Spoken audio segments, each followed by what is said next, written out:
And good evening, everyone. We got a full house tonight. Y'all came to see me. I'm glad to see that. It's just before Thanksgiving. Everybody want to wish a happy Thanksgiving. But welcome to the Cumberland County Board of Commissioners meeting for November the 21st, 2022.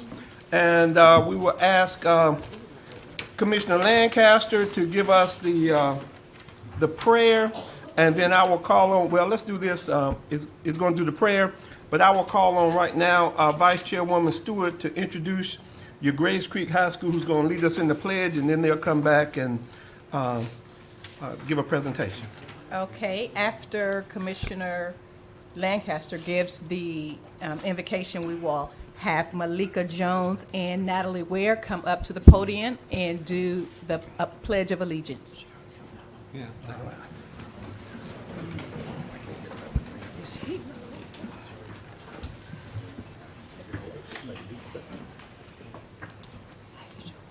Heavenly Father, we thank you for this day, and we thank you for this evening. And Lord, we thank you for the many blessings that we have received. Lord, we thank you for this season of Thanksgiving. Lord, we have been blessed. And we ask that you will continue to bless those who need help, Lord, those who are suffering, those who are sick.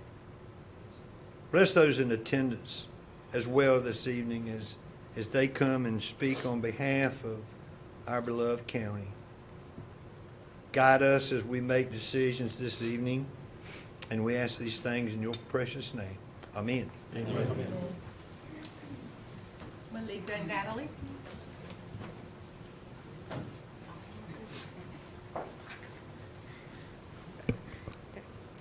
I pledge allegiance to the flag of the United States of America and to the republic for which it stands, one nation, under God, indivisible, with liberty and justice for all.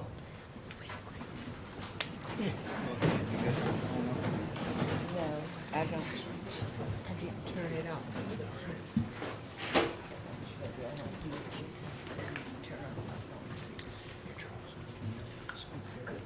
Because you were so busy.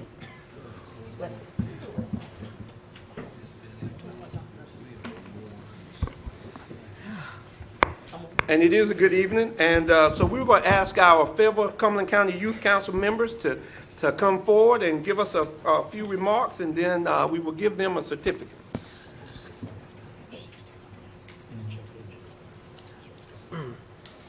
Good evening. My name is Alan Montez. I'm a senior at Massey Hill Classical, and I'm the outreach liaison of the Fayetteville Cumberland Youth Council.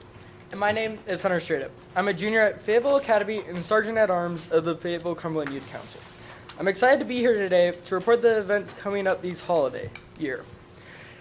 At this time, Fayetteville Cumberland Youth Council is planning for the holiday season at the end of the year. During December, we are excited to continue our successful and award-winning event called Jingle Tree, where we give foster kids gifts for the Christmas season as we pick them off the Jingle Tree. Last week, FCYC had the opportunity to travel to Kansas City, Missouri for the National League of Cities City Summit. FCYC Chair Ramey Mack presented to the youth delegates at the National League of Cities City Summit and provided the welcome on behalf of the 120 youth delegates on the big stage. Ramey led and gave a great presentation. While we were there, we spoke about issues in our country that we as young adults can impact and change. Some of those being social injustices, mental health, civic engagement, and how to practice civil discourse. We're working hard at making a change happen in our community. Thank you for your continuous support of the Fayetteville Cumberland Youth Council, and we thank you for giving us this opportunity to speak.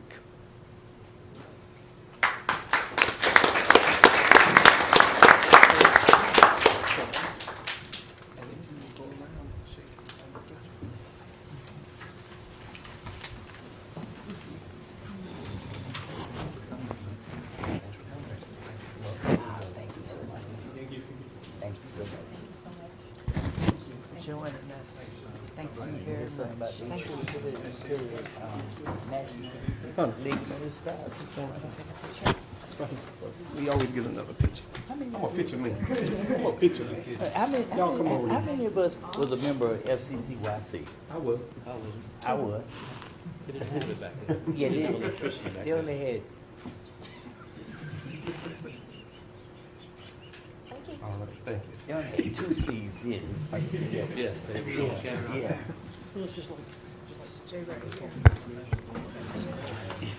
They will be here for our meeting, and at the end, they'll give us a critique of how these commissioners did in our meeting tonight. So you laugh at that, huh? All right, so at this point, I will call on Vice Chairwoman Tony Stewart. I didn't forget your name. At this time, we will recognize our retired Cumberland County employees.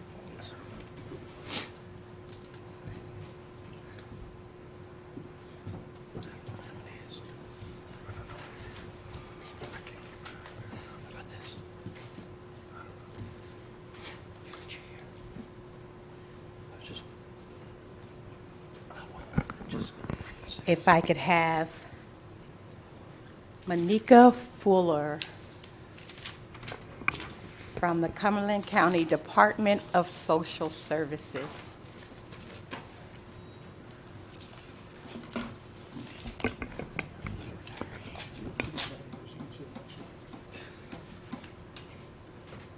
Hello. Ms. Fuller, this is presented to you in recognition of your outstanding service to the citizens of Cumberland County from May 13th, 1996 until July 31st, 2022, from the Cumberland County Board of Commissioners. Thank you so much for your service.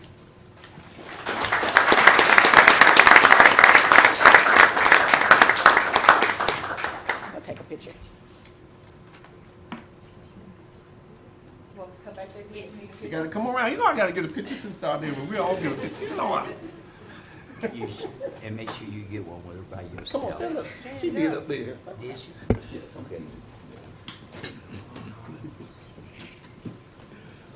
Put your hand up, Bill. You gotta get down.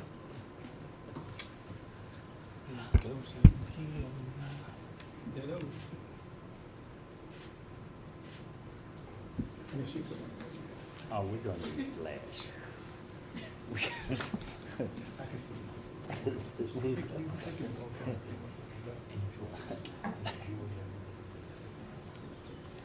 Thank you for your service. I appreciate it.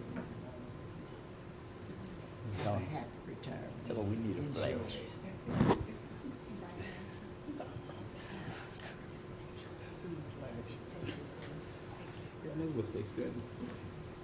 And now if I could have Toby Foster, please, also from the Department of Social Services.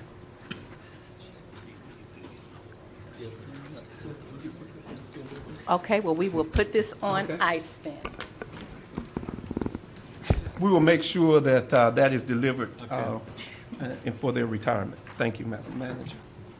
Thank you. You can stay down there. You need, and you can introduce. We will now have some special recognition by Vice Chairwoman Tony Stewart.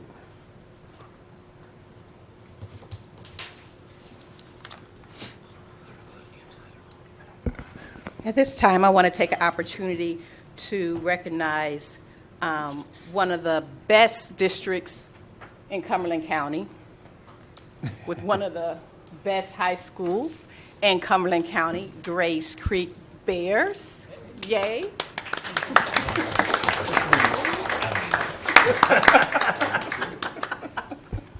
At this time, I would like to call Shayna Matthews, the AIG consultant, Allison McDonald, the school social worker, and Vanessa Wade, also the school social worker, to come up here for a few moments and just give you a little insight on one of the great things going on in Bexar County.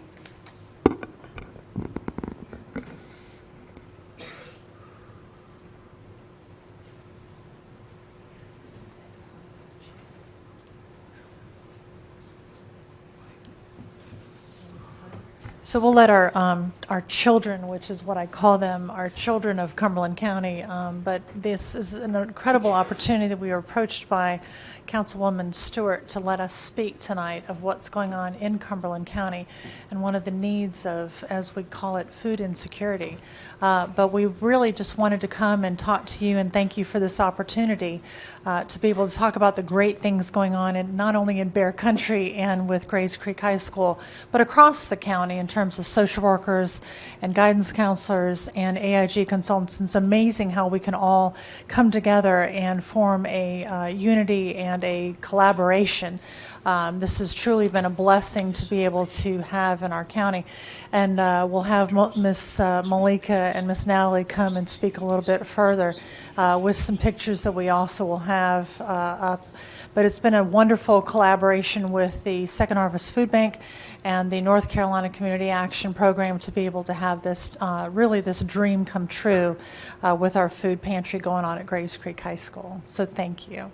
Malika and Natalie.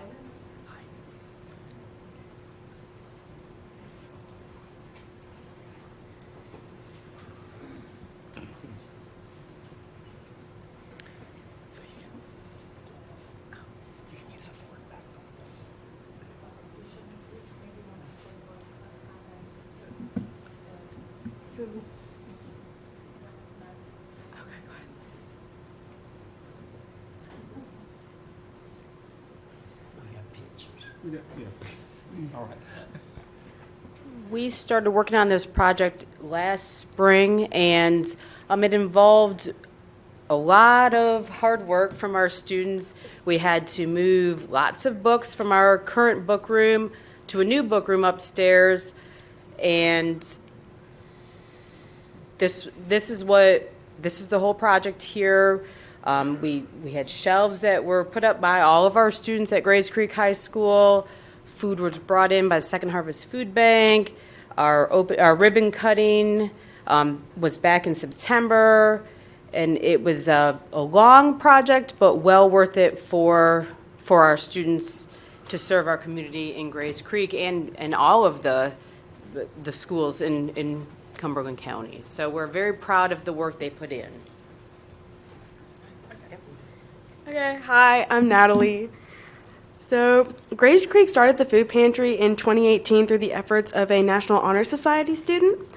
The items included non-perishable goods and other household items. The year's Second Harvest Food Bank and Community Action Pathways partnered with Grays Creek to expand the food pantry. There is now a commercial freezer and refrigerator. The food donations are provided by Second Harvest. Since the opening, donations have come also from the community, including the Martin United Methodist Church in Grays Creek, food drives from our student government, and the board member, Dr. Tony Stewart.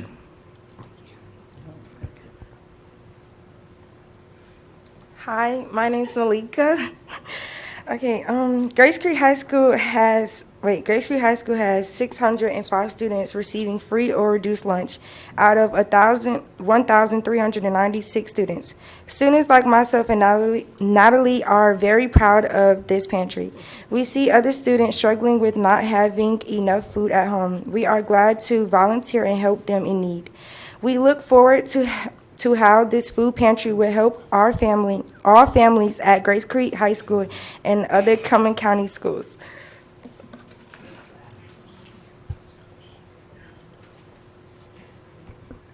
Hello. Just to tell you the need that we have of our students at Grays You pull Creek. that and up all, just a little bit so we can hear you. A lot of our students you wouldn't think would need food during the day, but we have a lot of students who come without lunch money and want something to eat. We open the food pantry up to them.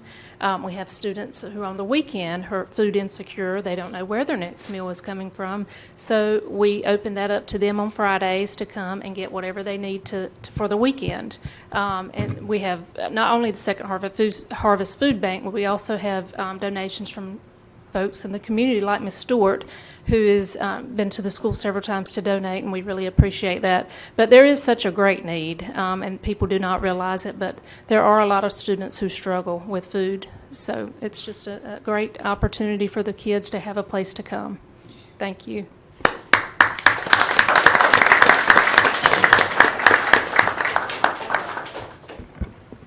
one of the misconceptions that people have is that if you live in a certain area, that you're not in need, and that is a myth. I know a lot of working people, the working poor, who need assistance. So don't ever think that because people live in a certain area code or zip code that they don't have a need. And I think it is phenomenal what you all are doing. I appreciate you serving the community in that way. People would not think that, okay, well, there's a food pantry at a school, but there's a food pantry at the school because there's a need for it. So thank you so much for what you're doing. I have a whole carload full of stuff. I'll be over there tomorrow to drop it off. But I just wanted to recognize Natalie and Malika with this certificate of appreciation for outstanding service as a voice for our youth in the Cumberland County community and for focusing on the betterment and promotion of our community. And this is from the Cumberland County Board of Commissioners, signed this day on the 21st of November, signed by myself. Thank you, thank you, thank you.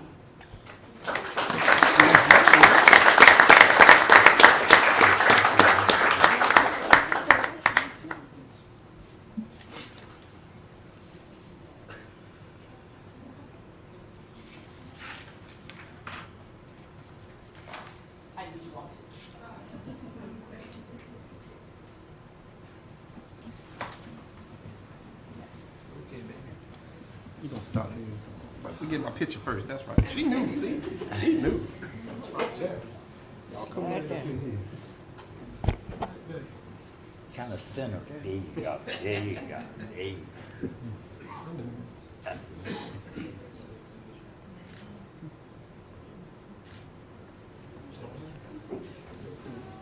Thank you. Okay. If y'all come around.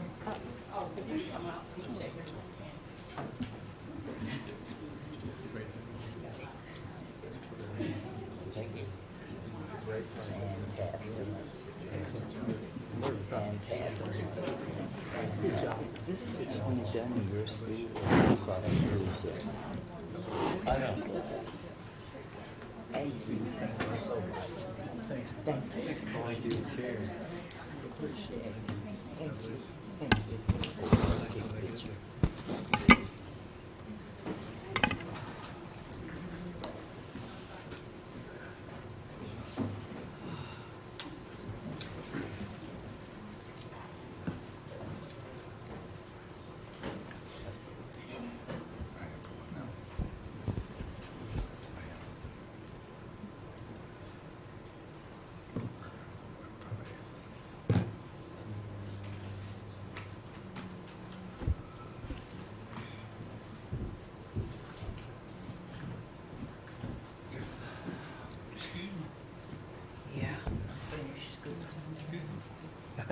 Thank you, Chairwoman Tony Stewart. I'll tell you that as much as people talk about it, our county and our nation are in good hands. These students went above and beyond to be able to do that, and we just want to make sure that we recognize them and the faculty and staff that did that. That's a lot of work, and you didn't have to do it, but you did it because of service and out of love for your fellow man, and there's no better thing than that, than the love for a fellow man. I will tell everybody, Second Harvest Food Bank, which is a member of Action Pathways, is actually has benefited from this board in terms of being one of the sponsors of the nonprofits that we do. So thank you. I know tomorrow's a school day, so you do not have to stay, and I know it's been a long day, so I'll give you an opportunity to be able to do that. But if any commissioner had anything they wanted to say before they leave. Okay, thank you. Thank you. All right. That will then take us to another special recognition. So I would call on Senator Kurt Deviere.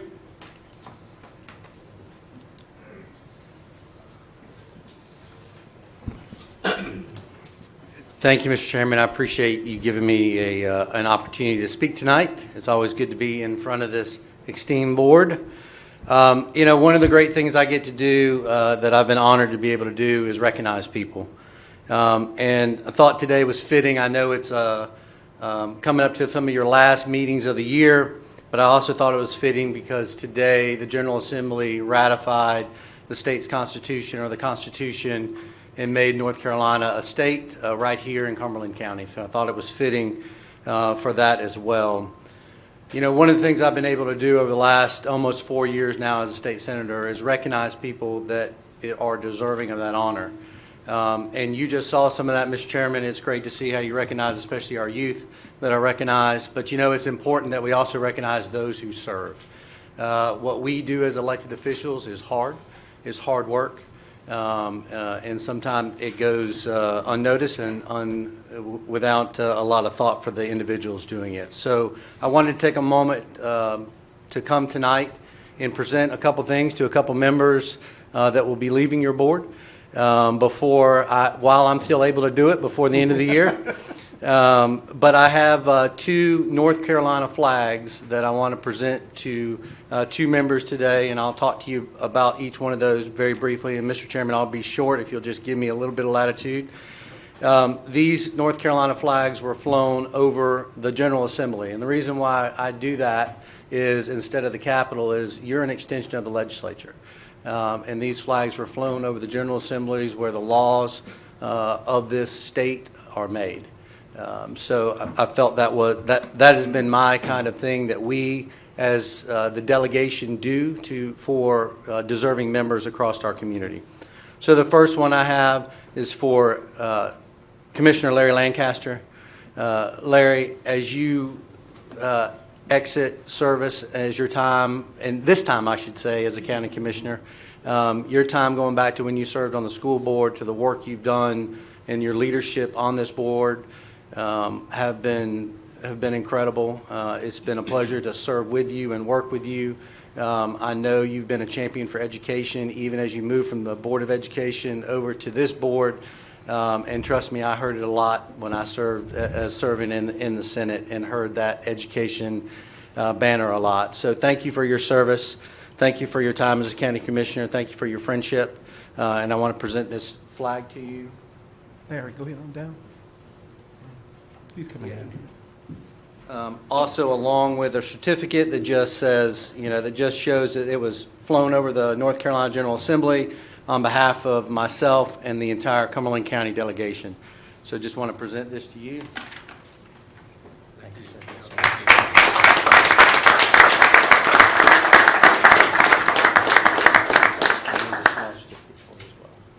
Thank you for your service.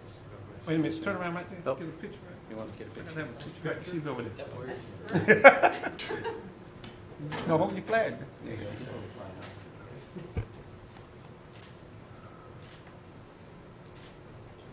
Commissioner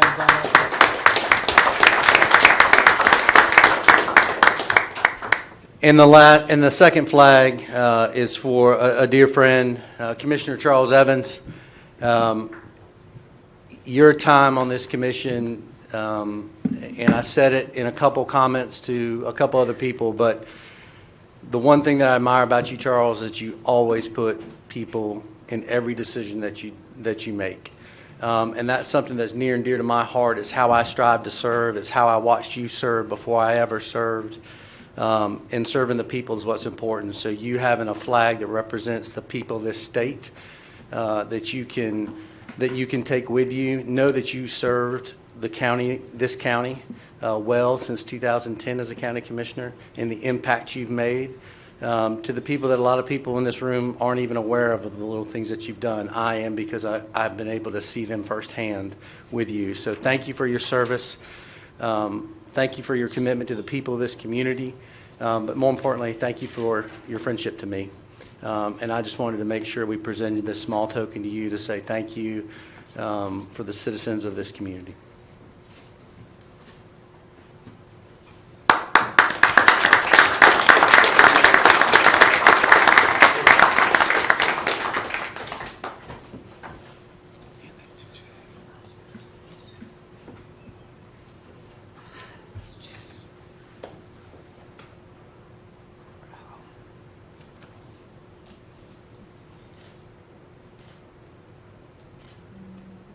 Turn around, they want one for the newspaper too. Oh, let's see. One of those.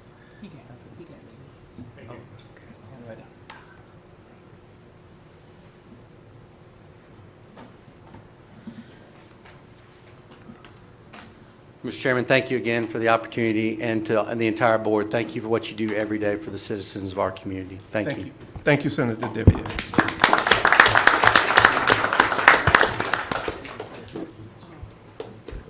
And I don't know if you want to have any remarks or anything, either Commissioner Lancaster or Commissioner Evans. Well, first of all, I'd like to thank the staff and those who work for this great county. For those, and as Pull your the Senator microphone. said, Thank you. for those students and for those people, I guess I'm an educator at heart. And I was very, very blessed not only to be a teacher and a student and a principal and a this and a that and all this other stuff that goes with education. A young man came by and shook my hand a while ago from Mass Hill Classical. I was a part of the Board of Education, son, when we made Massey Hill a classical high school. Matter of fact, I was a principal right before that. For those people who have made a positive impact in my life, and there have been many, as for my county commissioners, thank you for your patience with me. Thank you for accepting me. Thank you for guiding me. And thank you for letting me be a friend. Last but not least, my wife, Debbie Lancaster, who has meant so much to me, as well as my family members. And for those of you that are here this evening and those that are listening to my voice, may I leave you with these words. It takes each of us to make a difference for all of us. God bless each of you, and enjoy your Thanksgiving.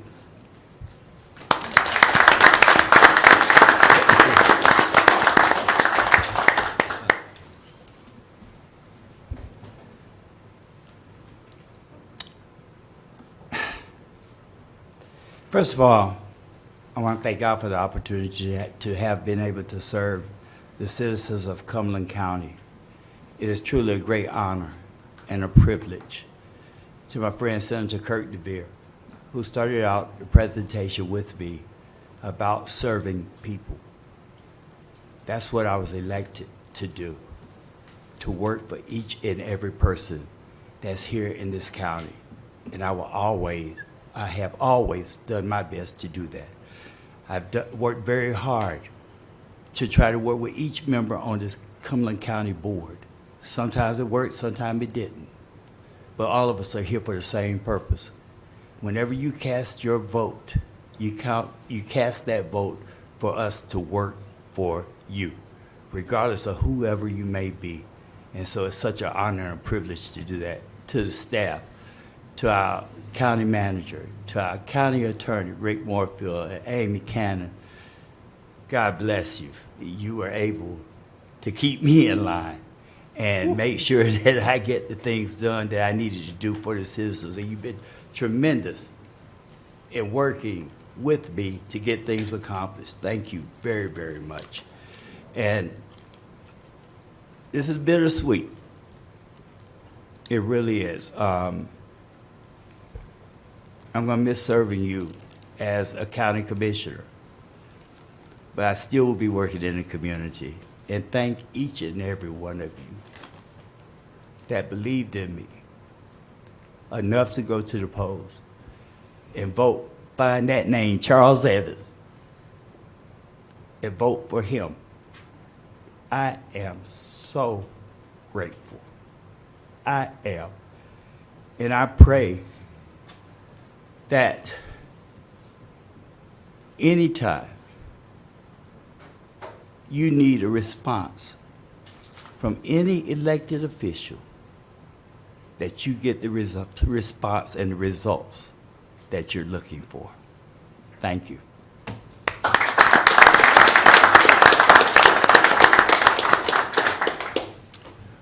Thank you so very much. Thank you, Senator. That was heartfelt, and I know that they will appreciate that for years to come. That will take us to our public comment period. Madam Manager. Yes, sir. Good evening, Mr. Chairman and Commissioners. As you know, the public comment period is an opportunity for the citizens to share their thoughts and concerns with the board. The public comment period is designed to last no longer than 15 minutes. Each speaker will have a maximum of 3 minutes to make their remarks until the 15-minute time limit is obtained. No time may be yielded to a speaker by another speaker. We ask that speakers come to the lectern and provide their name and address. Public comment period is not intended to require the board to answer any impromptu questions.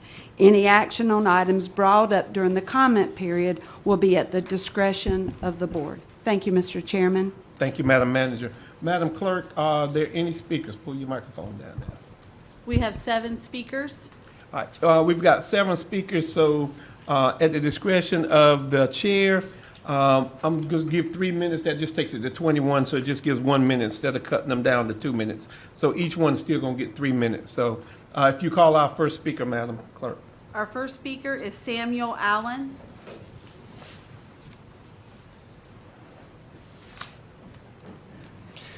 Hello, thank you. Good evening, commissioners and county staff. I appreciate the opportunity to speak.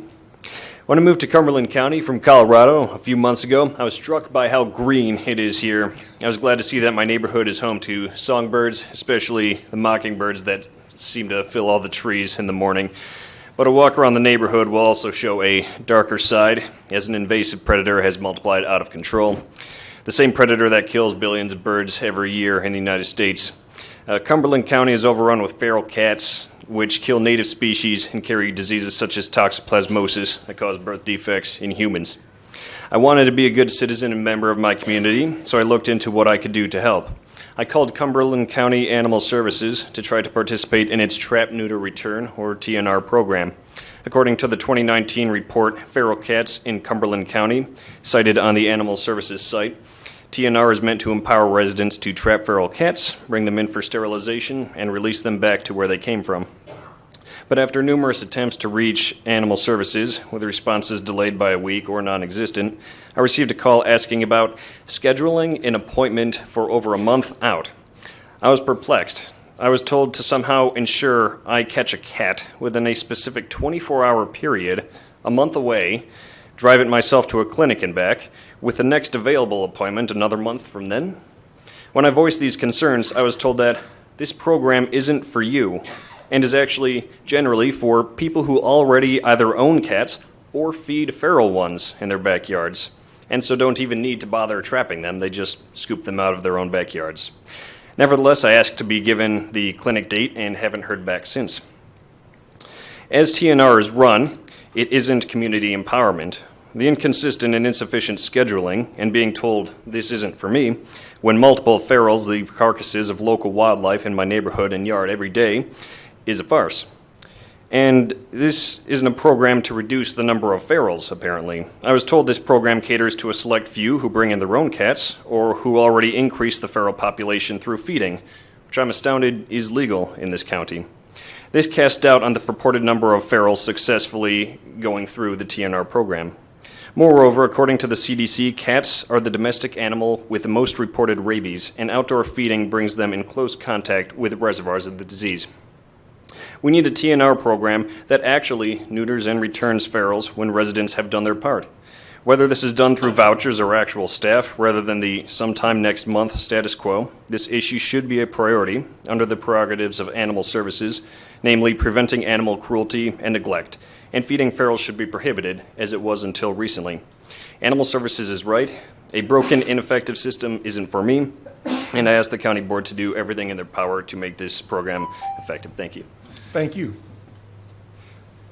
Your next speaker, Madam Clerk. Jose Cardona.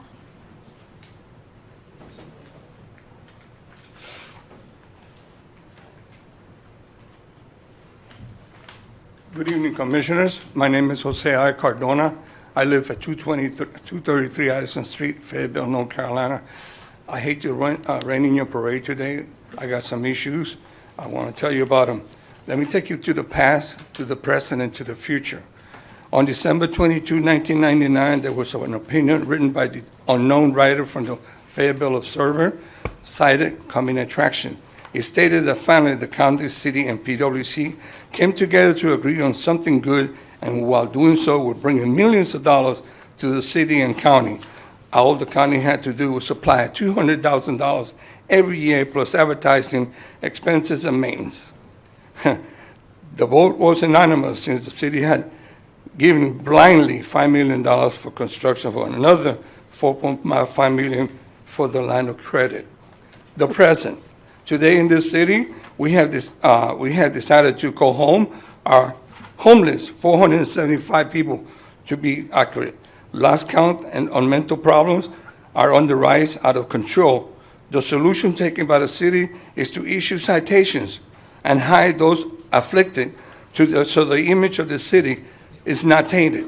So imagine what $9.5 million could have done for those needy people and homeless who had gotten them, and not to mention another $60,000 additionally given the month by the city, okay, that added to $4 million.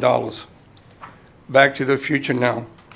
The future in front of us, looking forward, the city of Fayetteville has committed $6.6 million for another museum. You have already committed $8.5 million, so the Civil War Construction Museum, which overrides all needs of the citizens, mental health and homelessness, to mention a few, promise our unproven statistics will make you fail another burden to the taxpayers. Another cash cow, like the ASOM, is what we don't need or want. Please consider sending or stopping the issue of this money and use instead to better the life of the people that you represent and I represent. A couple of articles I put in the bank, please read them, enjoy them, and that was your past. For those of you still here 20-something years ago, so have I. I hope to be the next 20 years be here, so I could see what the future did bring and how much millions this new museum is going to bring us. And I thank you for having me. Thank you. Our next speaker. Ms. Irene Grimes.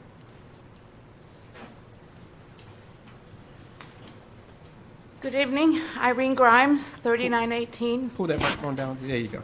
Thank you. Even lower? 3918 Colorado Drive in Hope Mills. Most of the time when somebody comes up here to speak, it's because they have a concern or a problem. But my purpose here tonight is different.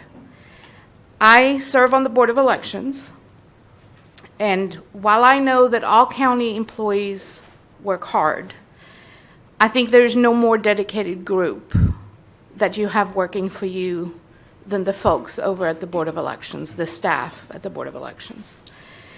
It seems that here lately we've had elections just about every other month, and they had to go from administering one election, barely finishing that one, and then starting on the next one.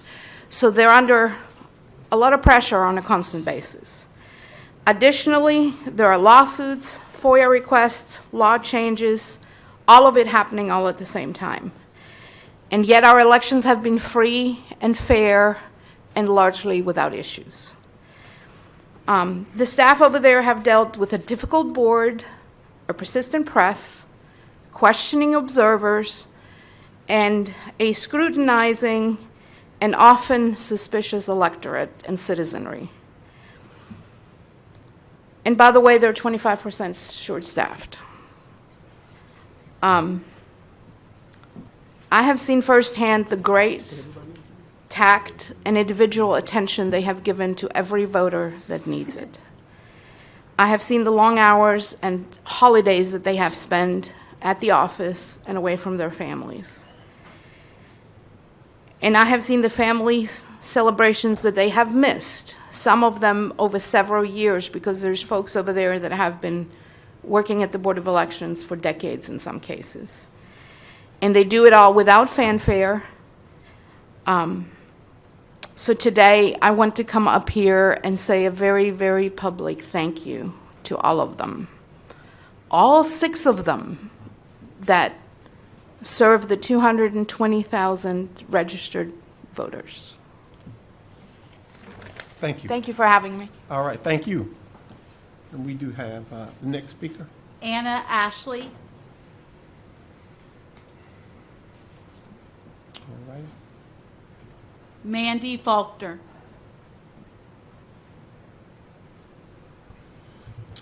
Matthew Jones.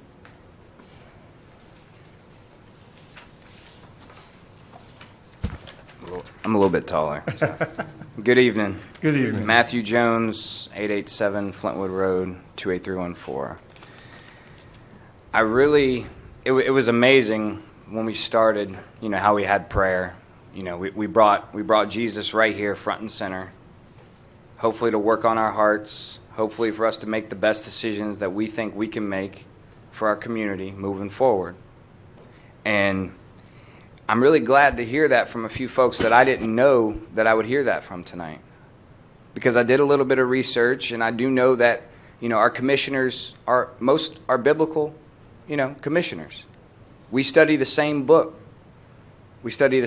So I am raising currently the 7th generation Cumberland County citizens, okay? So we've been here for years and years and years. That doesn't mean I'm taking anything away from our Colorado friend over here. Nothing against him. But I want to put this on your hearts because homelessness, okay, it's not a disease, okay? Can't put a Band-Aid on it. You have to get out there and we have to do something about it. 2 people that I know have froze to death in the last 3 days just here in Fayetteville. 1,600 identified homeless. 140 beds. That's with the white flag. Believe me when I say this, there's plenty of food.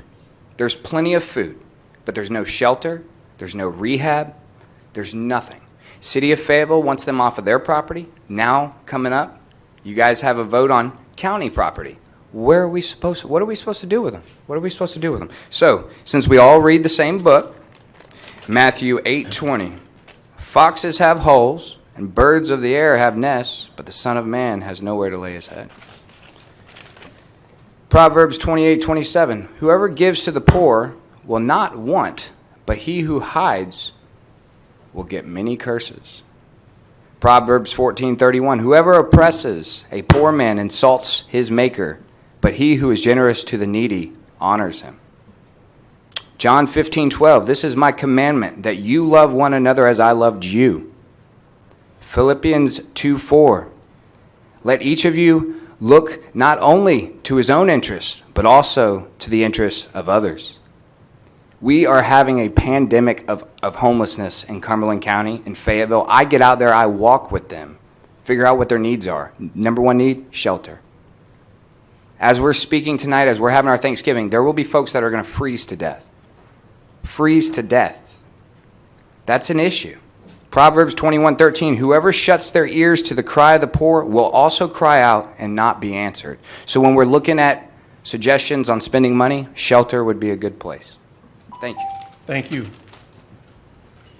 Is that all our speakers, madam? We have one more One more speaker. speaker. Patricia Slappy.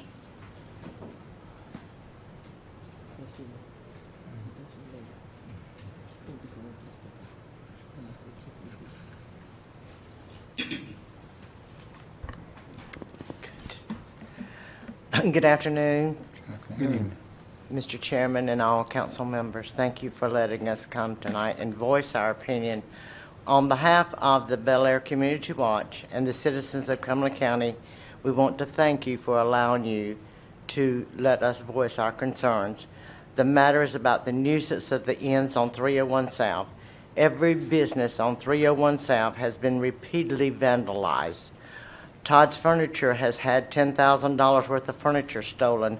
Wade Harden's Plumbing has had catalytic converters stolen. The truck's broken into. And when the employees come to work the next morning, they found people sleeping in their trucks or beside their vehicle that they had broken into with no way or they were so stoned out of their mind they couldn't get back across the fence. They are so concerned at Wade Harden that the employees keep their doors locked. The body of Christ has been vandalized numerous times, things stolen from the church, and the people are consistently behind and in front of the church using drugs and using needles and around in the parking lot. Pastor William has presented a petition from our citizens with that concern and request closure of the inns on and the motels on 301, and we did get 282 signatures. Enterprise Rental has had the same problem with catalytic converters being stolen. Colonial Tires have people using their bathrooms wanting to use their phones, and the owners finding used needles on the ground, and the catalytic converters stolen from their vehicles.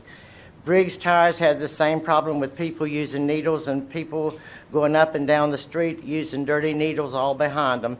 Every business on 301 has been vandalized. We have gunfire all night long as if we were in Fort Bragg sometimes.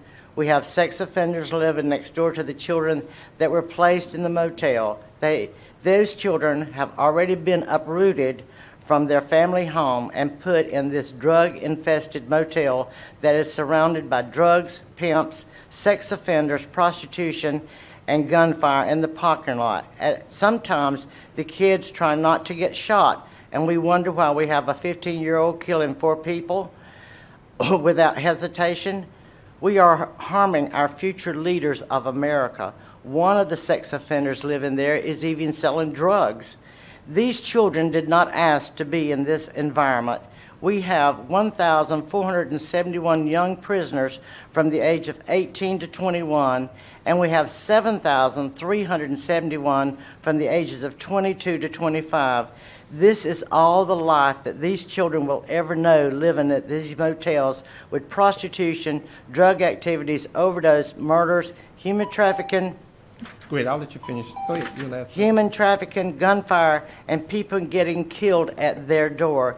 We have deputies and firefighters and EMTs who are risking their lives when they are approached sometimes at these motels to assess a situation.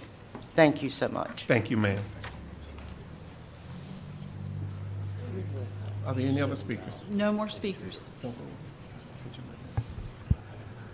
And that will take us to, Madam Manager, approval of the agenda. There are there no any changes. All right, there's no changes to the agenda. If I can get a motion to approve the agenda. So move. Second. It's been moved in second. All those in favor? Unanimous. That will take us to the approval of the consent agenda. I would ask that item A be pulled from the consent agenda. Is there anything else to be pulled from the consent agenda? If not, I will entertain. Chair. Oh, I'm sorry. There you go. Yes, Mr. Keith. I'd like to pull items C, D, F, G, and N6.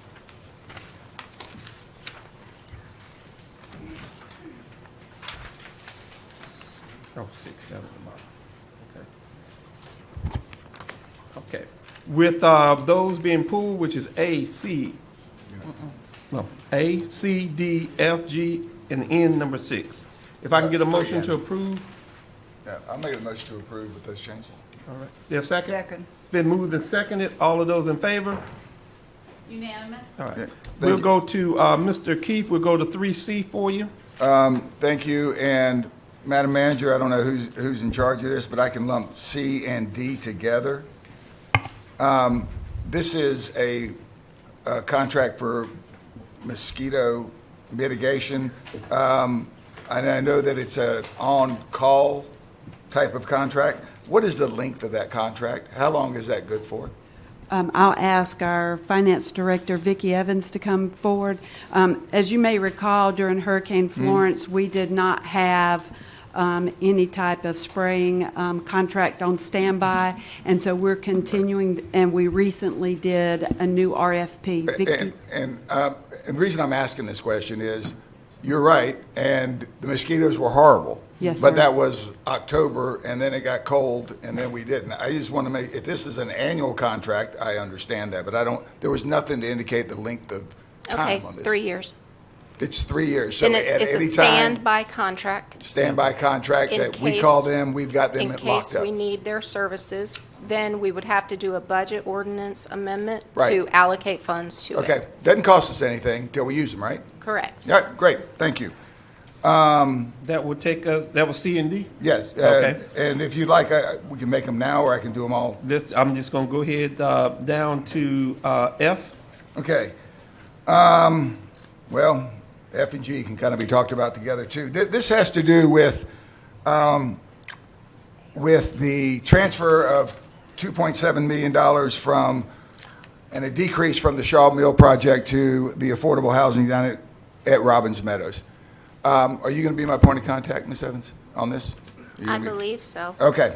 Well, this, first of all, as we talk about this, to me, this, Let me do this, Mr. Keith. Let me bring up Dee Taylor, too, Sure. because she's with that. And Tracy, if you want to add in, too, I guess, just in case there's some questions that we'll all be at the microphone. Okay.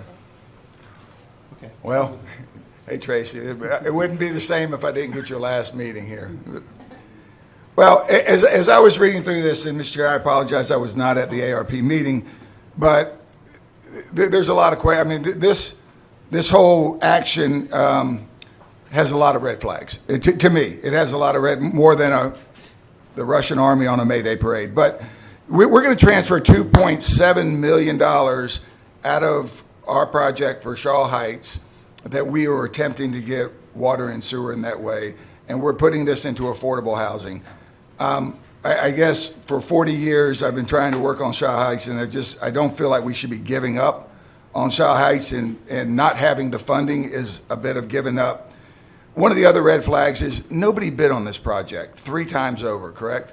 Right? Nobody bid on it. There's a reason that nobody bid on it, but the cost of this has escalated. We're talking $2.7 million for somewhere around 12 units. That comes out to about $225,000 per affordable house unit. Now, by the information I received, that comes out to about $285 per square foot for the size of these, when the average cost of building in Cumberland County is about $130. So it's double the price for affordable housing. The median, which is going to be higher than the median income, the median price of a house in our entire county. These units will be higher. I am not against affordable housing, but at $245 a square foot, you could double the amount of affordable housing that we could put in our area. Everybody talks, we had a gentleman who talked about the homeless and shelter, and putting this much money into affordable housing where we could spread it out to have more affordable housing for the same amount of money. Again, I'm not disputing the need for affordable housing, but I am disputing the need that we have to spend this much money for these few affordable housing. So I've talked a lot. If anybody can give me some insight, if I'm wrong, tell me I'm wrong. I'd love to know that I'm wrong. No, sir. I mean, we all are concerned about the prices, but based on the consumer price index for building and materials for construction, although there's a very slight decrease, it is still way above the norm prior to what we had before the pandemic crisis. Unfortunately, all our projects are struggling as far as the prices. And the price that were brought before you, the $285 per square footage, that was based on an estimate that came from our engineering department based on his consultation with an outside consultant.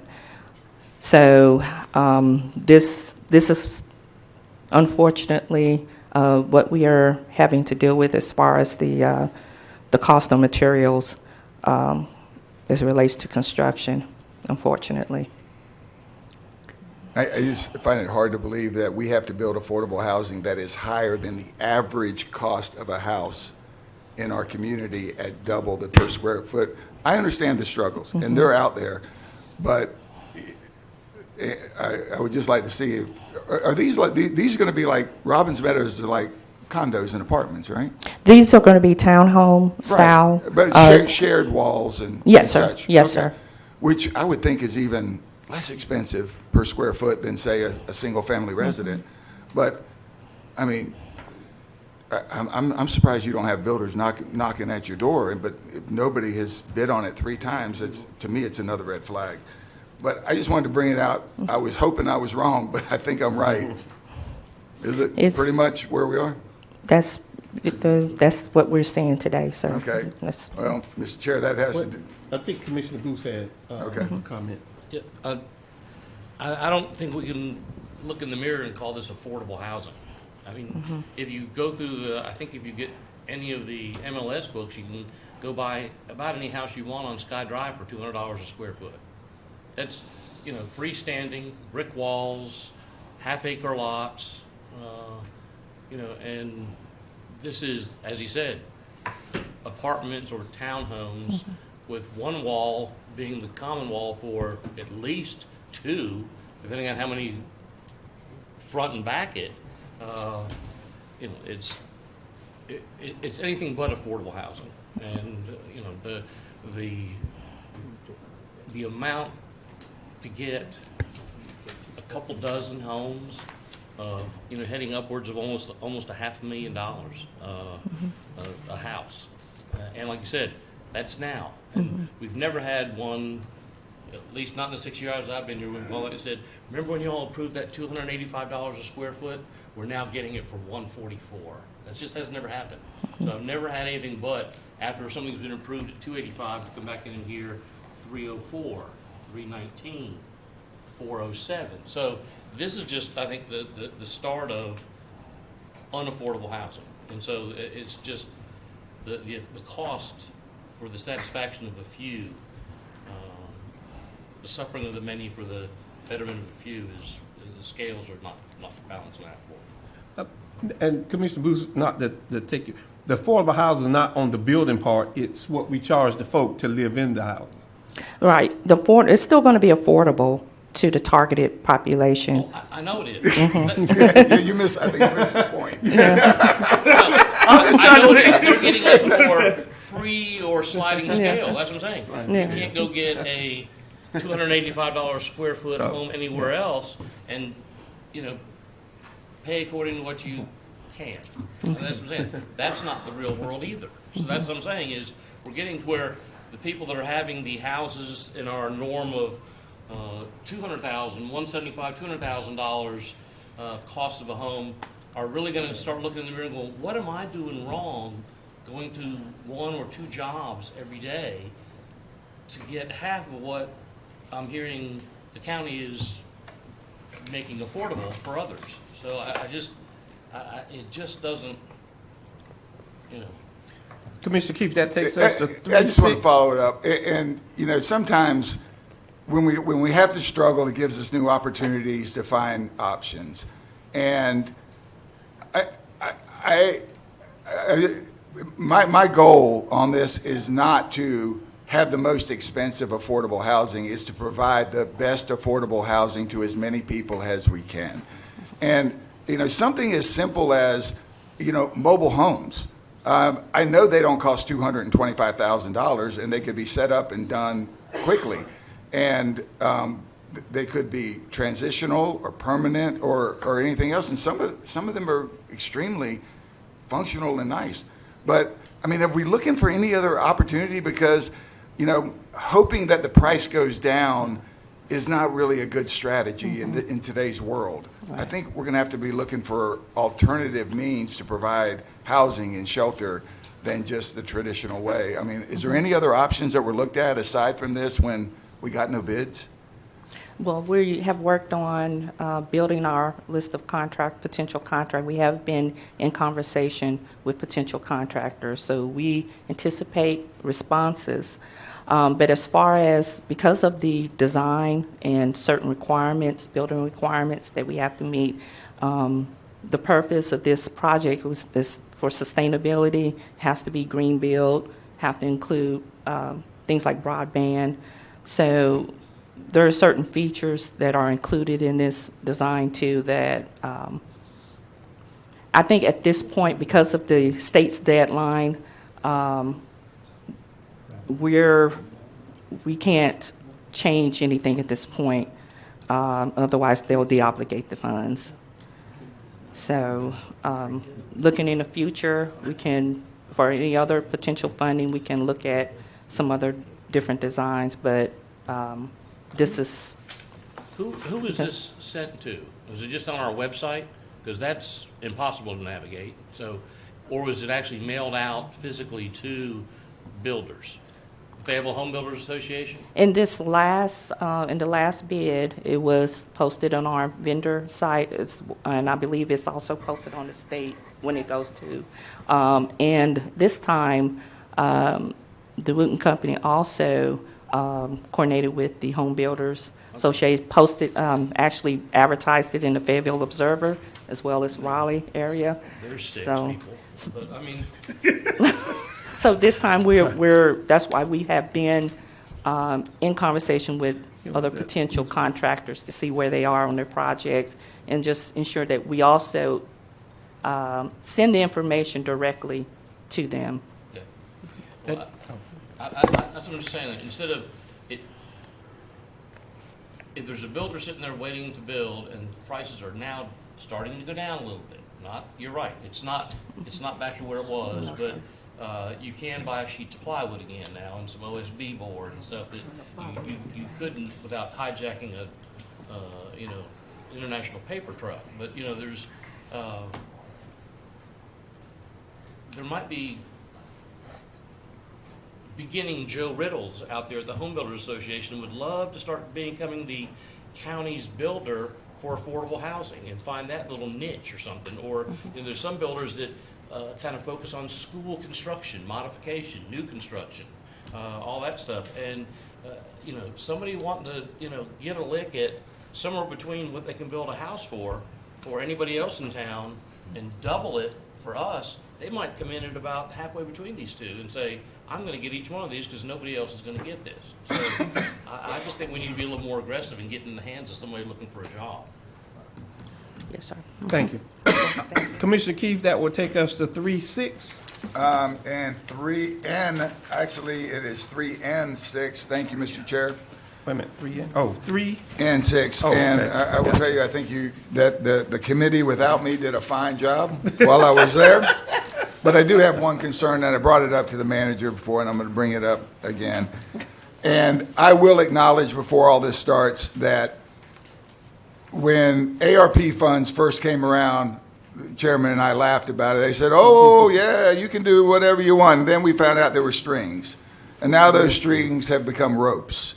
And now they're tying us down into crazy stuff that every time we turn around that we're having another issue of why we can or why we cannot do anything.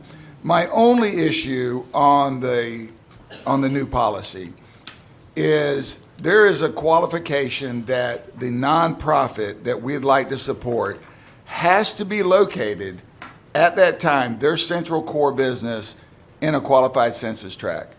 Even though most of the nonprofits, they service customers who are low to moderate income, who are not in qualified census tracts, but the service that they provide is that way. Ty, you can tell me that that's how it all goes and everything else, but the fact of the matter is this money is supposed to help low to moderate income folks. It's supposed to help folks that are now trying to employ, retain people, and service these areas. But just because it may locate physically in a certain area does not mean that its tentacles do not spread out into our entire community. Yes, sir. So the first I guess threshold that you're looking at is the low to moderate income portion, and so the funds will still go the funds will be allocated to do a public purpose, which in this case is to, like you said, hire or retain LMI employees. The qualified census tract, or the QCT portion, is the secondary factor used as a not the primary catch-all, but the secondary catch-all, and so it's an either or. It's the LMI or it's the QCT, but we're looking for the LMI portion first. And I think in this case, if you're looking at the employment piece, you have to have employees, and so we're primarily looking for you to have the LMI employees above the QCT. Okay, Ty, when I read this. I think Madam Manager had Okay. one thing, then I'll come back to So you. if you read A, it says, "Be located in a QCT and provide services to residents in the QCT, or employ low to moderate income individuals, being those full-time equivalent positions paying less than $37,350." So you can be in a QCT and provide services, or just not be in a QCT, but employ low to moderate income. Okay, and to that point, Yes, sir. the purpose of a nonprofit is to serve the community. And as Commissioner Stewart said one time, many of these nonprofits have a lot of volunteers. It's not necessarily that they are employing people, but the primary purpose of a nonprofit is to service folks.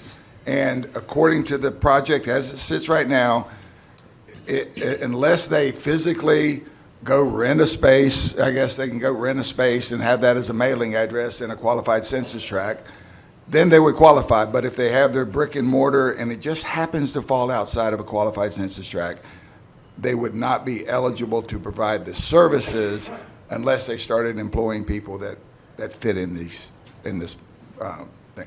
So that's my only problem with it. I mean, it's a big thing. That's the only thing. But I think we hamstring nonprofits from being able to service the community by making that mandatory. So that's it. So then what's the solution? Take it out. And I don't know if that's, if we can do, where's all my people over there with I need to ask the county attorney. Will it meet the public purpose from the state general statutes?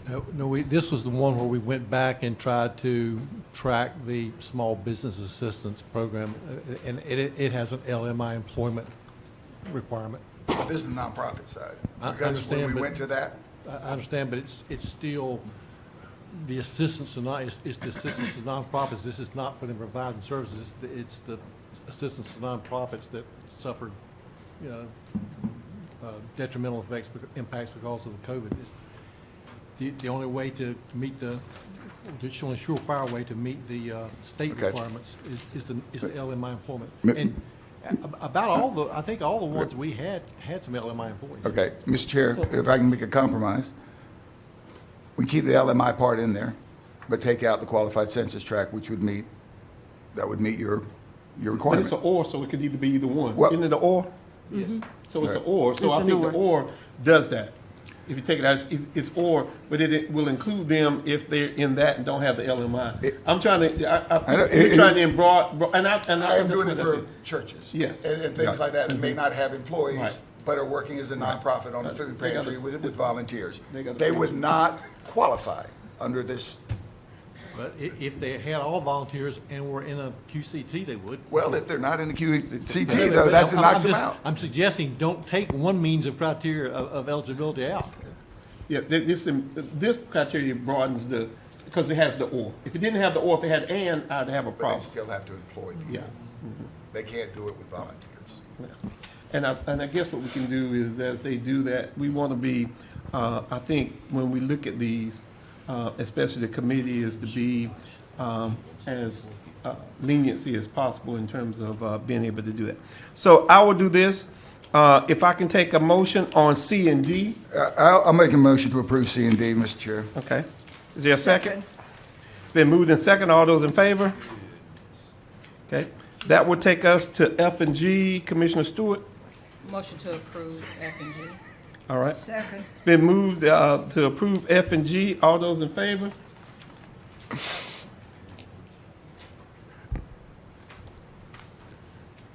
Voting in favor, Commissioner Council, Commissioner Lancaster, Vice Chairwoman Stewart, Chairman Adams, Commissioner Evans. Voting Are in those op- opposed? Commissioner Booth and Commissioner Keith. And that passes. That takes us to 3 and 6. If I can get a motion. 3 and 6. Three Yeah. and six. Yeah, 3 and November, and like in November, Yes. item 6. Mr. Chair, I'd like to make a motion that we take out the qualified census tract recommendation on the policy. Well, let's do, you want to do 3? 3, what?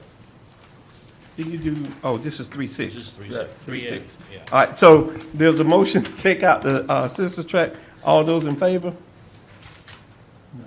Who do I have a sec, who seconded? Oh, who I'll seconded? second. Okay, thank- I don't understand. Go ahead. Voting You in got it? favor, Commissioner Lancaster, Vice Chairwoman Stewart, Commissioner Booth, and Commissioner Keith. And Evans. All those And who Evans. oppose? Oh, and Evans. Are those opposed? Commissioner Council and Chairman Adams. Thank you, Mr. Chair. All right, it passes with, with that modification. That takes us to 3A. If I can get a motion to approve 3A. So moved, So moved. Mr. Chairman. Okay, moved and seconded by Commissioner Keith. All those in favor? Unanimous. And so I would ask that Commissioner Council, Commissioner Evans, and Commissioner Keith come to the podium and present this proclamation. I'm asking those three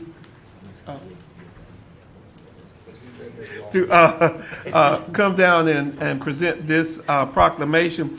And the reason I'm asking these three commissioners are, they were here and were the original ones that hired our county manager, Miss Amy Cannon, as the manager back then. They were on the board, and so I'll give them an opportunity if you want to say a word, and then I think Commissioner Council is going to read this proclamation. I think that we did not want this buried into a consent agenda, Madam Manager. I know you not necessarily wanted it done this way. If you come forward, I think that it's fitting for what you've given to this county for over those 30 years and the last 10 years as manager. So I leave it to my three commissioners.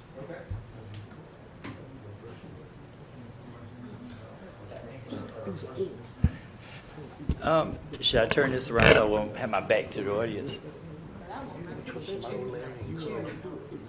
Oh, definitely. You know what? I acknowledge Amy along with Attorney Rick Moorfield earlier, but just talking about Amy, our county manager, who I had the privilege of coming on at the same time that she was selected to be our county manager. And when she was selected, this lady, she outdid herself. When she made the presentation to us about her serving as the county manager for the county of Cumberland, she was well above and beyond any other individuals that we had interviewed. And I had the privilege of greeting her at the elevator after the call was made to turn around and come back, because she had already left the property. And it was killing me to keep from telling her why she was back. And so I just started grinning. I think she picked up what was going on. But this lady is much more than a county manager to the county of Cumberland. She's a friend. She's one that lead by her mind and more so her heart. And I am so honored to have had the opportunity to be with her from the beginning to the end of her reign as county manager. And Amy, God continue to bless you and your family, and thank you. Thank you for serving with great joy, dignity, and respect and honor. Appreciate it. Thank you so much.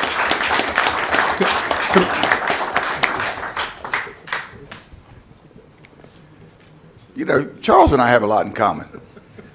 I knew that'd get a chuckle.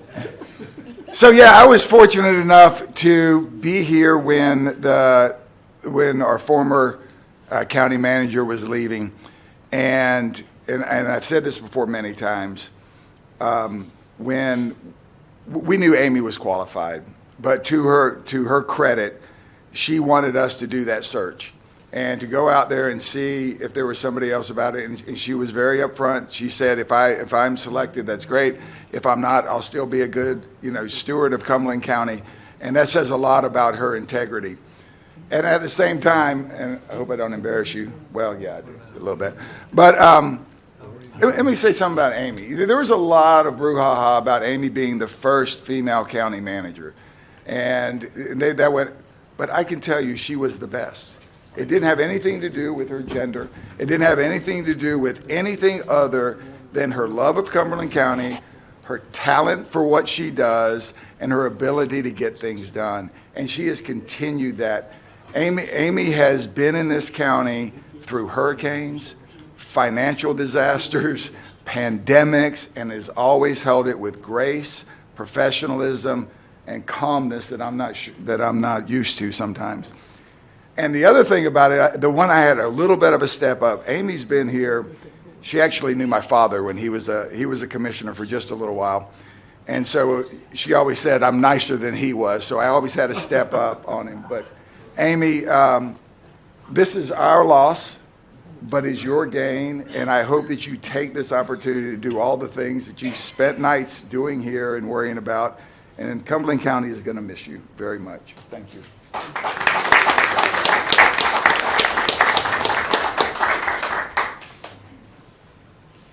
We are here because we are old. That's true. And I'm the oldest. Can you get to that microphone up there? I am the oldest serving commissioner, longest serving commissioner. Yes, yes. And I had the privilege of guiding this search. And it was amazing. I knew she was good, but I didn't know how good she was until we compared her with folk from all over the country. We got the best. And I am so proud of her and what she's had to, she did have to accomplish it because she was a first. She was a woman. Only if you are a female do you understand what that really means. You got to be a cut above excellence. You got to be better than good. That's right. If you are a woman. Also, if you are the first. She was the first woman. She tilled the soil, she plowed the fields, she planted the seeds, and if one seed fell outside of where it was supposed to be, she had 7 people looking at her, telling her, you should have done it this way. Maybe you should have put the seed in the ground. You just heard that great long discussion we had. Maybe you should have put the seed in the ground with your left hand instead of your right hand. Maybe you need to water the seeds. Maybe you didn't have sunshine on the seeds. It's hard when you are the first. I'm sorry, Amy. No, ma'am. I'm sorry. I got my preacher's license. Yeah. But this goes. Whereas Amy H. Cannon began her career in Cumberland County on May 15, 1990, when she was hired as a budget analyst in the finance department. And whereas she was promoted to finance director in January 1998 and transitioned into the county manager's office on October 17, 2000, serving first as an assistant county manager and then as deputy county manager in February 2011. And whereas she was appointed county manager on June 10th, 2014, following the retirement of County Manager James E. Martin, and has served in that role for the past 8 years. And whereas after a 32-year career in local government with all of those years, each and every day of those 33 years, dedicated to the County of Cumberland and the citizens. We have in our county dramatically increased access to recreational amenities across the county, developed a plan to invest more than $65 million in American Rescue Plan funds, renovated a facility to become a modern state-of-the-art emergency services center, and laid the groundwork for transformative projects like the Crown Event Center, and a whole lot of other stuff that there was not enough room to put on this piece of paper. And whereas, as the county manager, Amy Cannon faithfully adhered to our mission, our county mission of providing quality services to all citizens while being fiscally responsible, and to the core values of serving Cumberland County's citizens with pride. And whereas under her leadership and strong financial management, we as a county withstood 2 once-in-a-lifetime natural disasters in Hurricanes Matthew and Florence. Notice they have men's names. And Florence, it could be a woman's name. Florence could be. I'm sorry, I'm so sorry.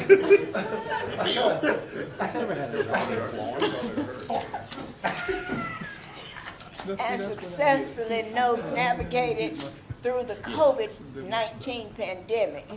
And she didn't miss a day through the COVID-19 pandemic. Not a day she was here, every day. And weekends. Whereas under Amy Cannon's leadership and strong financial management, oh, I read that again. Okay, my glasses are jumping time. Whereas in addition to overseeing the operations of county government, she dedicated herself to nurturing and strengthening relationships with the county's municipalities and strategic partners, resulting in collaborative efforts such as the renewal of a county-wide sales tax agreement and the construction of a regional fire and rescue training center with FTCC. And whereas through all her endeavors, she has earned the highest regard of her colleagues and county employees, and has contributed immeasurably, did I pronounce that right? Yes, ma'am. Okay, to the betterment of the quality of life of her fellow citizens. Now therefore be it proclaimed that we, the members of the County Board of Commissioners, by this recognition, do hereby extend to Amy Cannon our deepest appreciation for meritorious service, loyalty, and dedication to Cumberland County. Now therefore be it further proclaimed that we, the Cumberland County Board of Commissioners, do hereby declare Wednesday, November 30th, 2022, as Amy H. Cannon Day in Cumberland County, and extend to her our very best wishes for her many years of good health and happiness in her retirement. Presented this 21st day of November, 2022.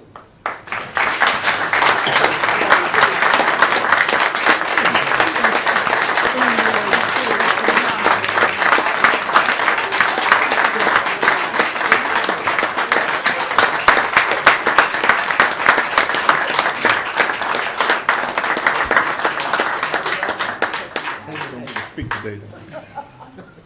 Okay. She don't get to speak today. Thank you. Oh, we gotta take a picture. Oh, well, y'all, well, get y'all first. Get you all. Move up there a little bit and get y'all up there with the old folk, right? I mean, the ones that hired them. Go ahead. And we'll come up in a minute. We'll stand up in a minute. All right, get right there. There you go. See, y'all don't even know how to position, so y'all need me to come down there. Comfortable with that. Yeah, see, look at that. Wait a minute. Oh, my glasses, okay. Where's my county photographer?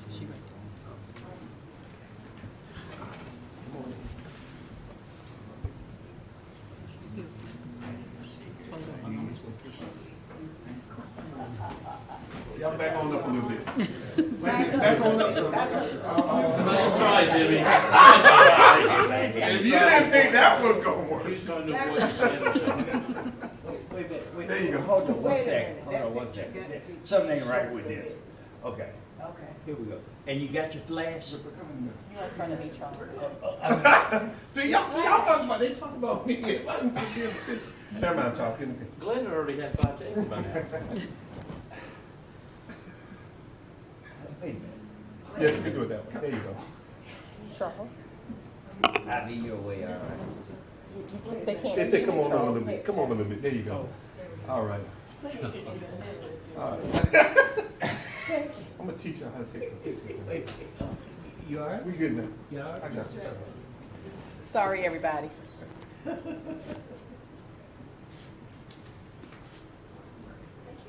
Thank you. She need to come around and shake everybody's hand. Yeah. She got to come around and shake hands.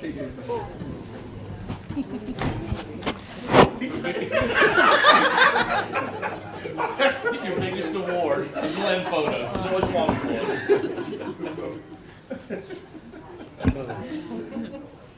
Move pretty quick. Come on them feet. Look. when y'all having your race or whatever you're doing? I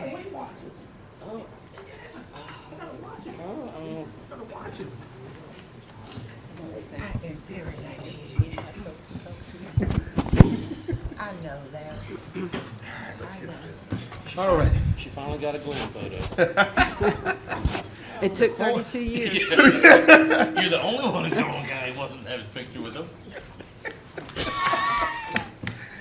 That will take us to our items of business, which is, are we on the item of business?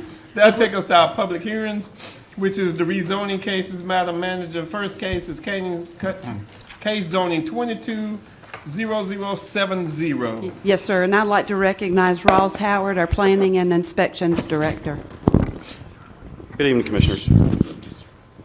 Bear with me just a second while I get this set up. Okay. Case 70. Okay. So you stated, Mr. Chairman, this is case ZON 22-0070. As you can see by the highlight, well, I guess I need to use the, there we go. All right. So as you can see by the highlighted map where this piece of, or this site is located with the highlighted star in the southwestern part of the county. The applicant and owner is Linda Adkins Butler and Willie Butler. The agent is Mr. Joe Riddle. The request is to go from, or the request as it was applied for was RR rural residential to CP plan commercial. The intent was just to have it as just to be able to market it for commercial uses with no specific intent in mind. It's about 1.57 acres plus or minus. You can see this is Highway 87, as you see highlighted on the map. The highlighted two parcels that you see right here in the red boundary near Sand Hill Road, for those of you that are familiar with the area, this is where 87 and Sand Hill come out. This property is just right there off of that intersection you can see with the crosshatched red area there. So this subject property is currently vacant. There's a sort of a commercial node if you are familiar with the Sand Hills area down here. You can see a lot of commercial development with a convenience store, fire station. There's a mobile home park that backs up to it off in the back, but doesn't really, is not adjacent to it with a church across the street. But for the most part, a lot of the properties that you see around here are wooded or just have some single family homes or some mobile homes on it. This is a little bit, trying to be a little bit clearer. This is just the zoning map. The coloration, I hope, can just outline the different sort of smatterings of zoning that we have out there. The C1P on the corner, CP that's down here off of Sand Hill Road. You can see C2P that backs up to this particular site. But for the most part, all of the areas that are surrounding this, with the exception up in the northeast eastern part, you can see C2P up there as well too, but it's pretty much currently surrounded by the majority of it being A1 or other types of residential zoning. There are no hydric soils on the property, but for the purposes of water and sewer, it does have water and sewer lines that are available immediately adjacent, right on the frontage of the property. So when staff looked at the applicable plan, the plan calls for it to be low-density residential, sorry, which encourages the use of low-impact development techniques, promoting infill, and to provide flexibility for mixed use and higher density type uses. So the request as it was submitted is not compliant with the land use plan because obviously this is not a residential zoning that's being requested for this evening. This is the subject property. You can see sitting on 87, looking pretty much dead on. This is the northeast view looking up 87 with the, you can see the zoning sign here out front. You can see this is the property immediately on the left-hand side. For the southeast view, same thing, just immediately across the street, you can see the church if you just recall back at the map that I presented earlier that showed the church there. And then this is looking southwest on 87 with the property immediately on the right-hand side. So staff had initially put forth a recommendation of denial for this request. We thought CP was a little bit too intense for that area, given the fact that a lot of the zoning districts you can see here are C2P or maybe C1P. We thought it was a little bit too intense, but we did talk with the applicant, and at the hearing throughout the discussion with the planning board, it was agreed by the applicant, and staff didn't have a problem with the alternative recommendation of C2P, which is in your motion sheet tonight, and so that went before the planning board, and they supported that by a 10-0 vote to go to C2P instead of CP. So I'll try to answer any questions that you might have of me. Anybody have any questions? If not, I will open the public hearing. Are there any speakers, Madam Clerk? No speakers. I will close the public hearing, and if I can get a motion for zoning case 220070, which is the recommended denial of the rezoning request from rural residential to CP Plan Commercial District, and recommended approval of C2P Plan Services and Retail District. And that the board finds this is consistent with the plan. Is that what? No, sir. Okay, where are we at? It was to deny and approve the C2P. Right, but it would be a change to the plan because the plan calls for it to be a residential district, and I have the three sections in your motion down there below that Right. would go through the plan change with your vote. Which is what I was reading. And the board finds the request is not consistent with the South Central Land Use Plan, which calls for low-density residential at this location. However, the board finds that the request is an amendment to the adopted current South Central Land Use Plan, and the Board of Commissioners should not require any additional requests or application for amendment to said plan. Would promote commercial development similar to what is found in the immediate area and is reasonable and in the public interest because the uses allowed in the C2 Plan, Service, and Retail District would be compatible to and in harmony with the surrounding land use activities and zoning. If I can get that motion. So moved. It's been moved and seconded. You seconded, Commissioner Council. All of those in favor? Unanimous. All right. That will take us to zoning case 2268. Madam Manager. Yes, sir. Mr. Howard's going to present this item. Okay, thank you very much, Madam Manager. So as you can see by indicating the star, this request is pretty much geographically centered right in the middle of the county between Fayetteville and Eastover, off of Highway 24. So the applicant owner is Karen Patricia Hare Blackman. The request is to go from CP and RR. This is a split zone piece of property. You can see the CP in the smaller area down in the southwestern corner of the property, but the majority of it is RR. The request is to go from those two districts to a straight RR district. So in effect, any approval of this request would remove the CP out of the bottom portion of that property and just make it all RR. So we are talking about just about 285 acres, just shy of that. So the subject property you can see is pretty much a farm. The areas around it is pretty much a lot of farm, maybe some single family. There's a solar farm that's located, as you can see, in the southern part of the property. As I get into the zoning district, I'll describe a little bit more of what you see around the surrounding areas. So this is a little bit more of a zoomed out. So for folks that are familiar with with Highway 24, this is the I-95 access interchange here. This is Highway 24. There's a small shopping area that you know that's just across the street that's kind of catty-cornered to this site. But you can see it's pretty much a transitioning area is probably an understatement. You have a lot of CP and some commercial that's kind of coming in, starting to grow toward this intersection. We have a number of different types of industrial designations for future industrial growth out here. But for the most part, a lot of the land that you're seeing out here is somewhat transitioning away from the ag and like the residential to some more of the commercial that you can see there. There are hydric soils on the property. There is a water and sewer line. As I said before, there's a commercial shopping center here. The water and sewer lines are pretty much right here at the intersection, so any future development would have to extend that type of utilities into the site.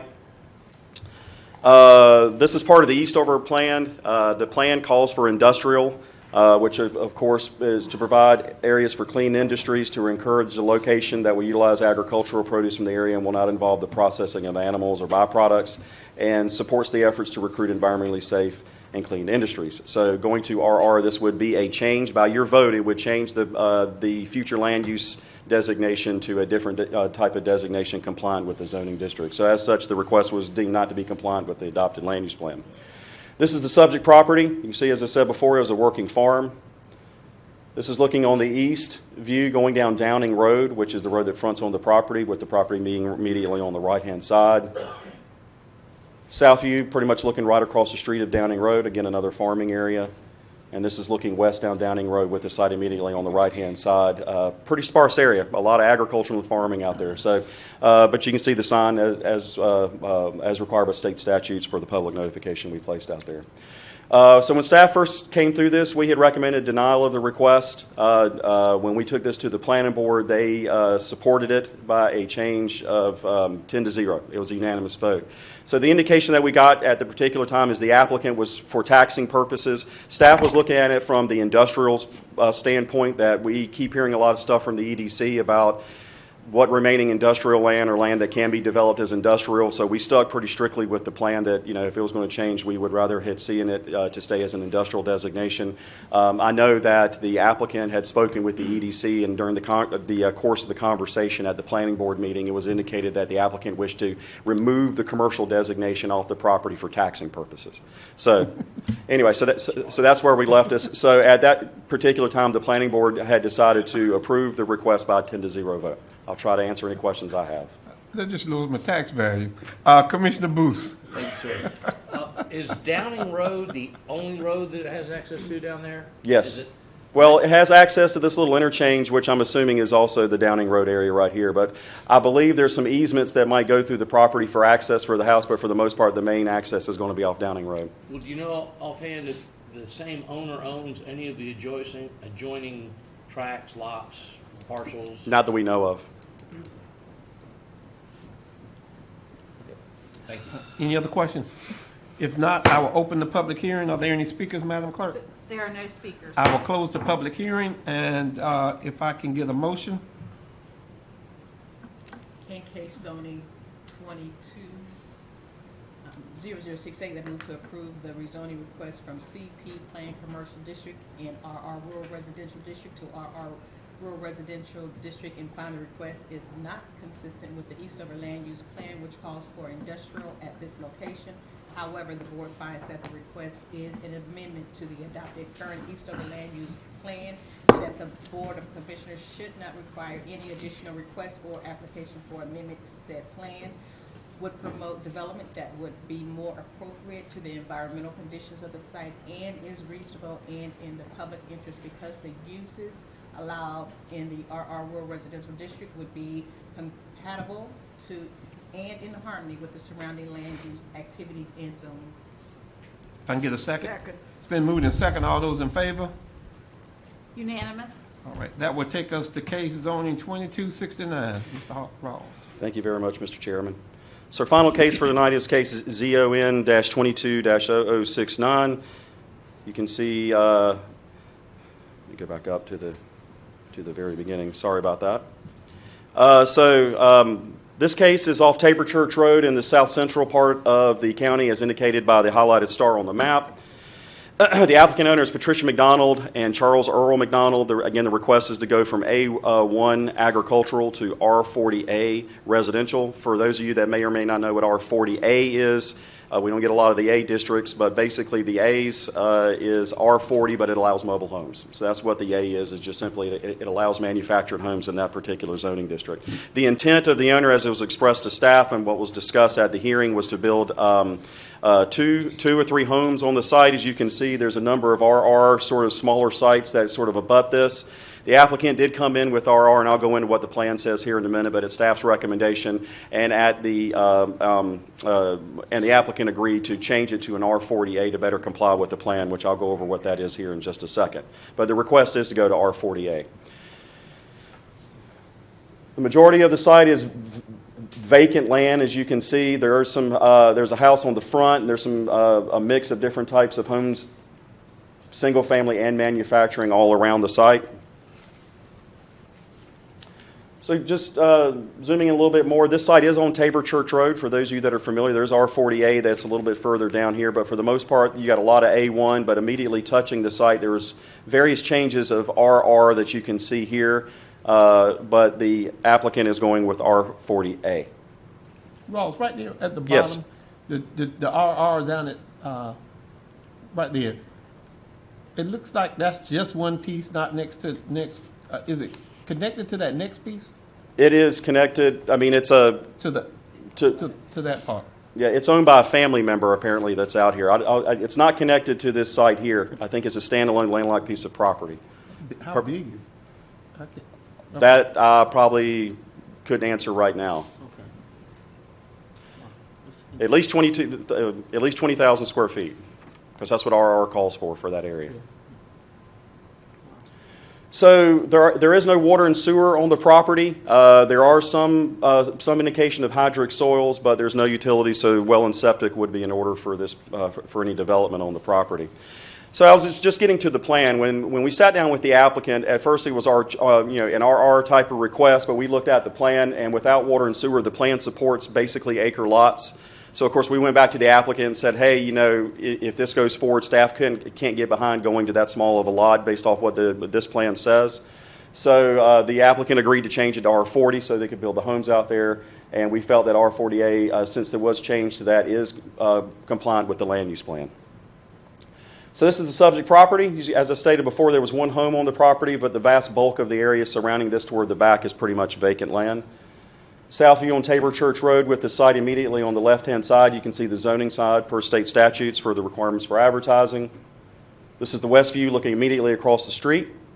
Again, just wooded property. And then finally, the north view on Tabor Church Road looking north, so with the site immediately on the right-hand side. So as stated, when it went to R40A, staff had recommended approval. When it went to the planning board, they had also supported it by 10-0. So I'll try to answer what I can if you have any questions. Anybody have any questions? If not, I'll open the public hearing. Are there any speakers, Madam Clerk? There are no speakers. I will close the public hearing, and I will entertain a motion as to case 2269. I'll make that, Mr. Chairman. In case 0N220069, I move to approve the rezoning request from A1 Agricultural District to R40A Residential District, and find that the request is consistent with the Southeast Cumberland Land Use Plan. The request is reasonable and in the public interest, as the requested district is compatible to and in harmony with the surrounding land use activities and zoning. If I can get a second? It's been moved in second. All those in favor? Unanimous? All right, thank you. Thank you very much. Thank you. That will take us to items of business, which is consideration of architect for the Crown Event Center. Madam Manager. Yes, sir. Thank you, Mr. Chairman and Commissioners. This item is a recommendation that is coming from the Crown Event Center for the selection of an architect from the project. We went through a very detailed request for qualification process. It was a staff committee. The Crown Event Center Staff Committee that conducted the interviews of 5 firms that were shortlisted from a total of 11. And so a recommendation was made to the Crown Event Center Committee. We have with us this evening representatives from MVP, our owner's rep, Matthew DeSilver, and Rachel Fleming to share the detailed information about the recommendation. Come on up, Miss Rachel. You up there with them too. I don't want.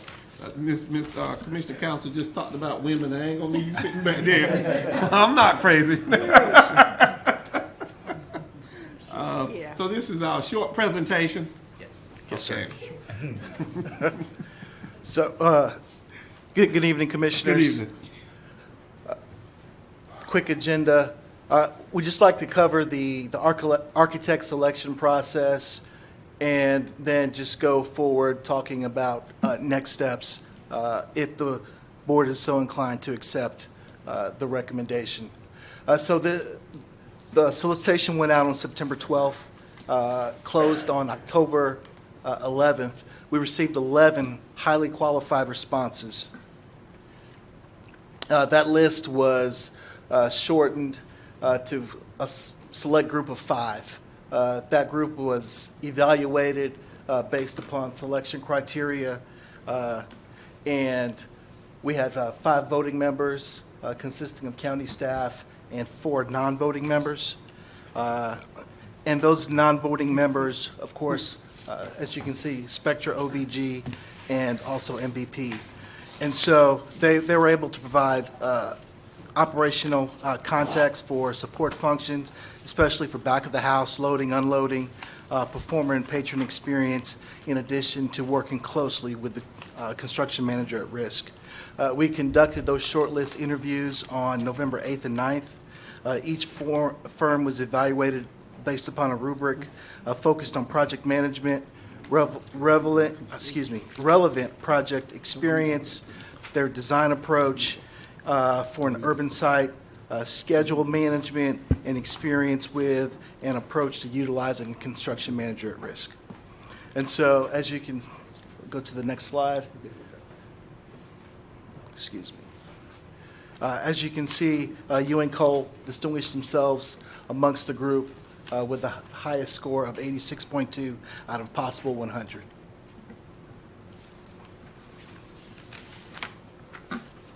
And I'll turn it over to Matt. Good evening. I appreciate you guys having us here.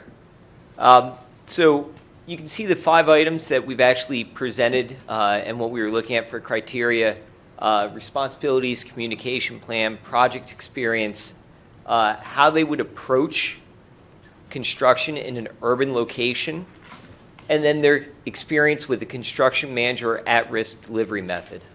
Since this is the way that we're looking to go for the project delivery method, it's very important that the architect is working very closely with the construction manager at risk. So one of the things we looked at with Ewing Cole is geography. They are a local, regional, the group that they presented. We went back to the guiding principles. That's really how we pulled everything forward to see how they stacked up against what we were looking for. The first thing, we looked at how they were going to assess everything and what our needs were. We looked at the welcome area. You know, this is an area in Philadelphia where they have the most Instagrammed spot in Philadelphia right now at one of their locations that they designed. The entrance, the grand entrance, being able to come in, have the experience. These are some of the things that really blew us away a little bit, how they brought the local area into the facility to showcase it. And they really brought that forward to show how they can. This is the first one was Philadelphia. This is Coney Island, where they took light fixtures from the area and brought them in and custom made them.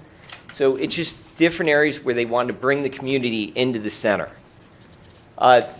Everybody acknowledged, especially Ewing Cole, this is a new type of facility. It's going to be open, used for different events. Could be open for banquets. Could be for different more performing arts areas, concerts, comedy shows. So they showed us the Fillmore is one of their, it's basically a setup they have for Live Nation where They have the open-ended, they can change it into different directions, VIP boxes, different areas of seating that they can sell at luxury levels or the normal base level. So they really show different areas for that. Pre-show, post-show, they spoke about how to make it a premier destination to come to, not just the show, but all the different things before and after. They spoke to accessibility, not just movement through the space, but to be able to have sight lines no matter where you are in the facility. And then looked at the VIP multi-use. You know, they kept speaking to, here are the different areas that as you're looking to make this self-sufficient, where you can bring in and have these options, have these items that you can upscale things and have these additional streams of revenue for the facility. Another one that really jumped out at us, they spoke to the back of house. The loading, unloading, how quick you have to make it, what's important to the performers coming in, so that the performers coming in see this as a high-end facility, want to come back and tell other performers about it so they want to come. You know, we spoke about in the guiding principles that this was supposed to be a great place, not just for the patrons, but for the people that are working there and the performers that are coming in. They also went through the look and feel and the different materials in some of those back-of-house locations to really show what people would be coming for. They spoke to the flexible use, live concerts, community arts. That was an important thing they put out there for us because it's important to community. And then the weddings and banquets. They even showed us areas where they used it for fitness classes and spin cycles. And again, conventions, job fairs, they said there's limitless opportunities. They just wanted to talk through what we would be looking to use it for. They also spoke to scalability. So if you have a large event, you could have that feeling of a large event, but if you have a smaller event, they could lower the lights, they could bring a curtain in, and you can make it a little bit more where you have that same feeling, even though it's a smaller event, but keeping the VIP seating in there and the premium seating. They also spoke about no waits, no lines. You know, anybody comes to an event, they don't want to be waiting in lines for bathrooms, at the bar service, for concessions. So those were things that they brought that they said are important. You know, they spoke to the GMP, the guaranteed maximum price. You know, nobody wants to come in and have a job that all of a sudden there's changes and the price is going up. They really spoke to that guaranteed maximum price and the ability to fast-track projects. We know this is a tight timeline. They also spoke about the early scheduling that we would be looking for on the project and how to keep everything going forward, and opinions on materials selection throughout. So that's where we are presenting them for a vote to begin negotiations with the architect firm for the project. And that's where we're looking for a vote. All right, thank you. And I want to thank Commissioner Council and Commissioner Keith for serving on that committee and doing such a wonderful job. Does anybody have any questions? If not, I will take a motion to accept the selection of Ewing Cole as the preferred choice to provide professional services in the form of design and construction oversight for the Crown Event Center project and grant permission to enter contract negotiation for refined scope and final price, at which time which will be presented to the board for approval. Second.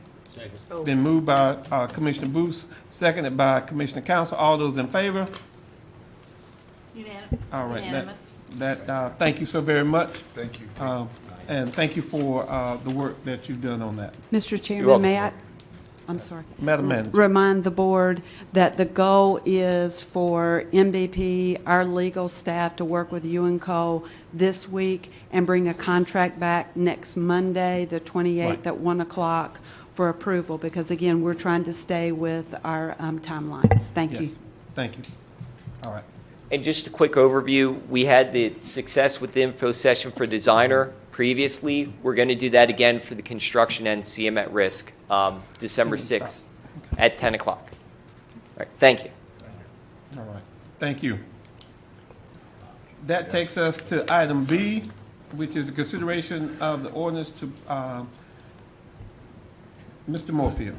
Yes, sir. You Mr. were Chair. bringing this forward. Commissioners. Hold it, just touch something and lost it. Yeah, I'm having the same problem. I'm getting it back. Slowly.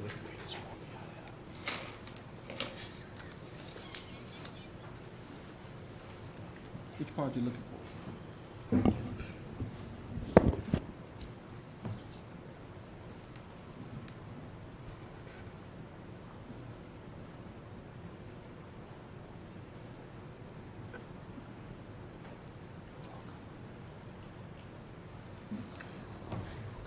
All right, excuse me. My memo is in the agenda package. It's accompanies it's actually an amendment to an existing ordinance we have that regulates parking on county property, and the other ordinance prohibiting camping on county property would be just a new ordinance. And neither of these are ordinances that require a public hearing, so that's why has been presented at this meeting without further notice. The issue has come to light at the downtown library with the city's adoption of the ordinance prohibiting camping on city-owned property. It's likely causing more pressure on the folks that have been staying on the city, homeless folks that are camping on the city property, moving more onto the county property. And I have described some of the issues that the library is already experiencing with the current conditions. And it's human waste is being dumped in the dumpsters, persons urinating and defecating in the storm drain grate, urinating on the public walkways and the property. The employees are having issues coming in the morning and concerning about having to ask people to remove themselves from front of the door to go in. So it's getting to be having a serious detrimental impact on the operation of the library and the employees. The ordinances that I am proposing are very short and very straightforward. They do not contain penalties and criminal offenses and stuff. It's simply a matter to try to address this issue as efficiently as possible. The unlawful parking ordinance is the first one that is in the package. And it simply says that it shall be unlawful to willfully park any vehicle in any county-owned parking lot which does not display a current license plate. You have already delegated to the county manager in an existing ordinance, and this is an amendment to that ordinance, the authority to regulate county parking or parking in parking lots. This is just an amendment, an addition to that authority. And the reason for that is we have a vehicle that's been parked in one of the handicap spaces at the main library. I don't know if it's still today, but I know last week in checking, it was for several consecutive days around the clock, and the tag was expired in 2020. So that's not a valid handicap placard when the license is not valid, and it's just staying there. The other ordinance, and again, this is a separate ordinance. This is a new ordinance. The ordinance proposing prohibiting camping on county property. It's simply the authority for us to do this is referenced there. It's in 153A, Chapter 153A, County chapter of ordinances of statutes, in the statute 169, and it's applicable to any county-owned property within the geographical area of Cumberland County, including all county-owned property located in any municipality within Cumberland County. We don't have the authority for this type of ordinance in cities, but we do have the authority to regulate and govern the use of our county-owned property even in cities. So that's what the basis for this is. And the definition is used is pretty much the standard definition. This is the same definition that the city's ordinance has for camping. Camping is the use of county property for camping, and as it's defined there. It interferes with the rights of others to use the property for its intended use, and the accumulation of trash, garbage, or waste, and the lack of sanitary disposal facilities at camping sites create conditions upon county property which constitute a public nuisance. And that's consistent with the findings in terms of the waste and stuff that's being placed on the county the library property downtown. And this is careful to put in here that nothing in this article, and this is an entire article in the code, shall be deemed or interpreted to abrogate or limit the authority of the county public health director to abate public health nuisances. So that leaves that avenue open if it becomes practical or necessary. But Right now, any person found to be camping on county property shall be deemed trespassing, and that's not a criminal offense until you're notified that you're trespassing. And I have not had conversations with the sheriff, but the county manager has, and we've talked about this at length. The sheriff his office has been very, stepped up, come forward and been very consistent with helping enforce and take care of the situation at the library, addressing that, and has indicated to be willing to continue to be willing to do so.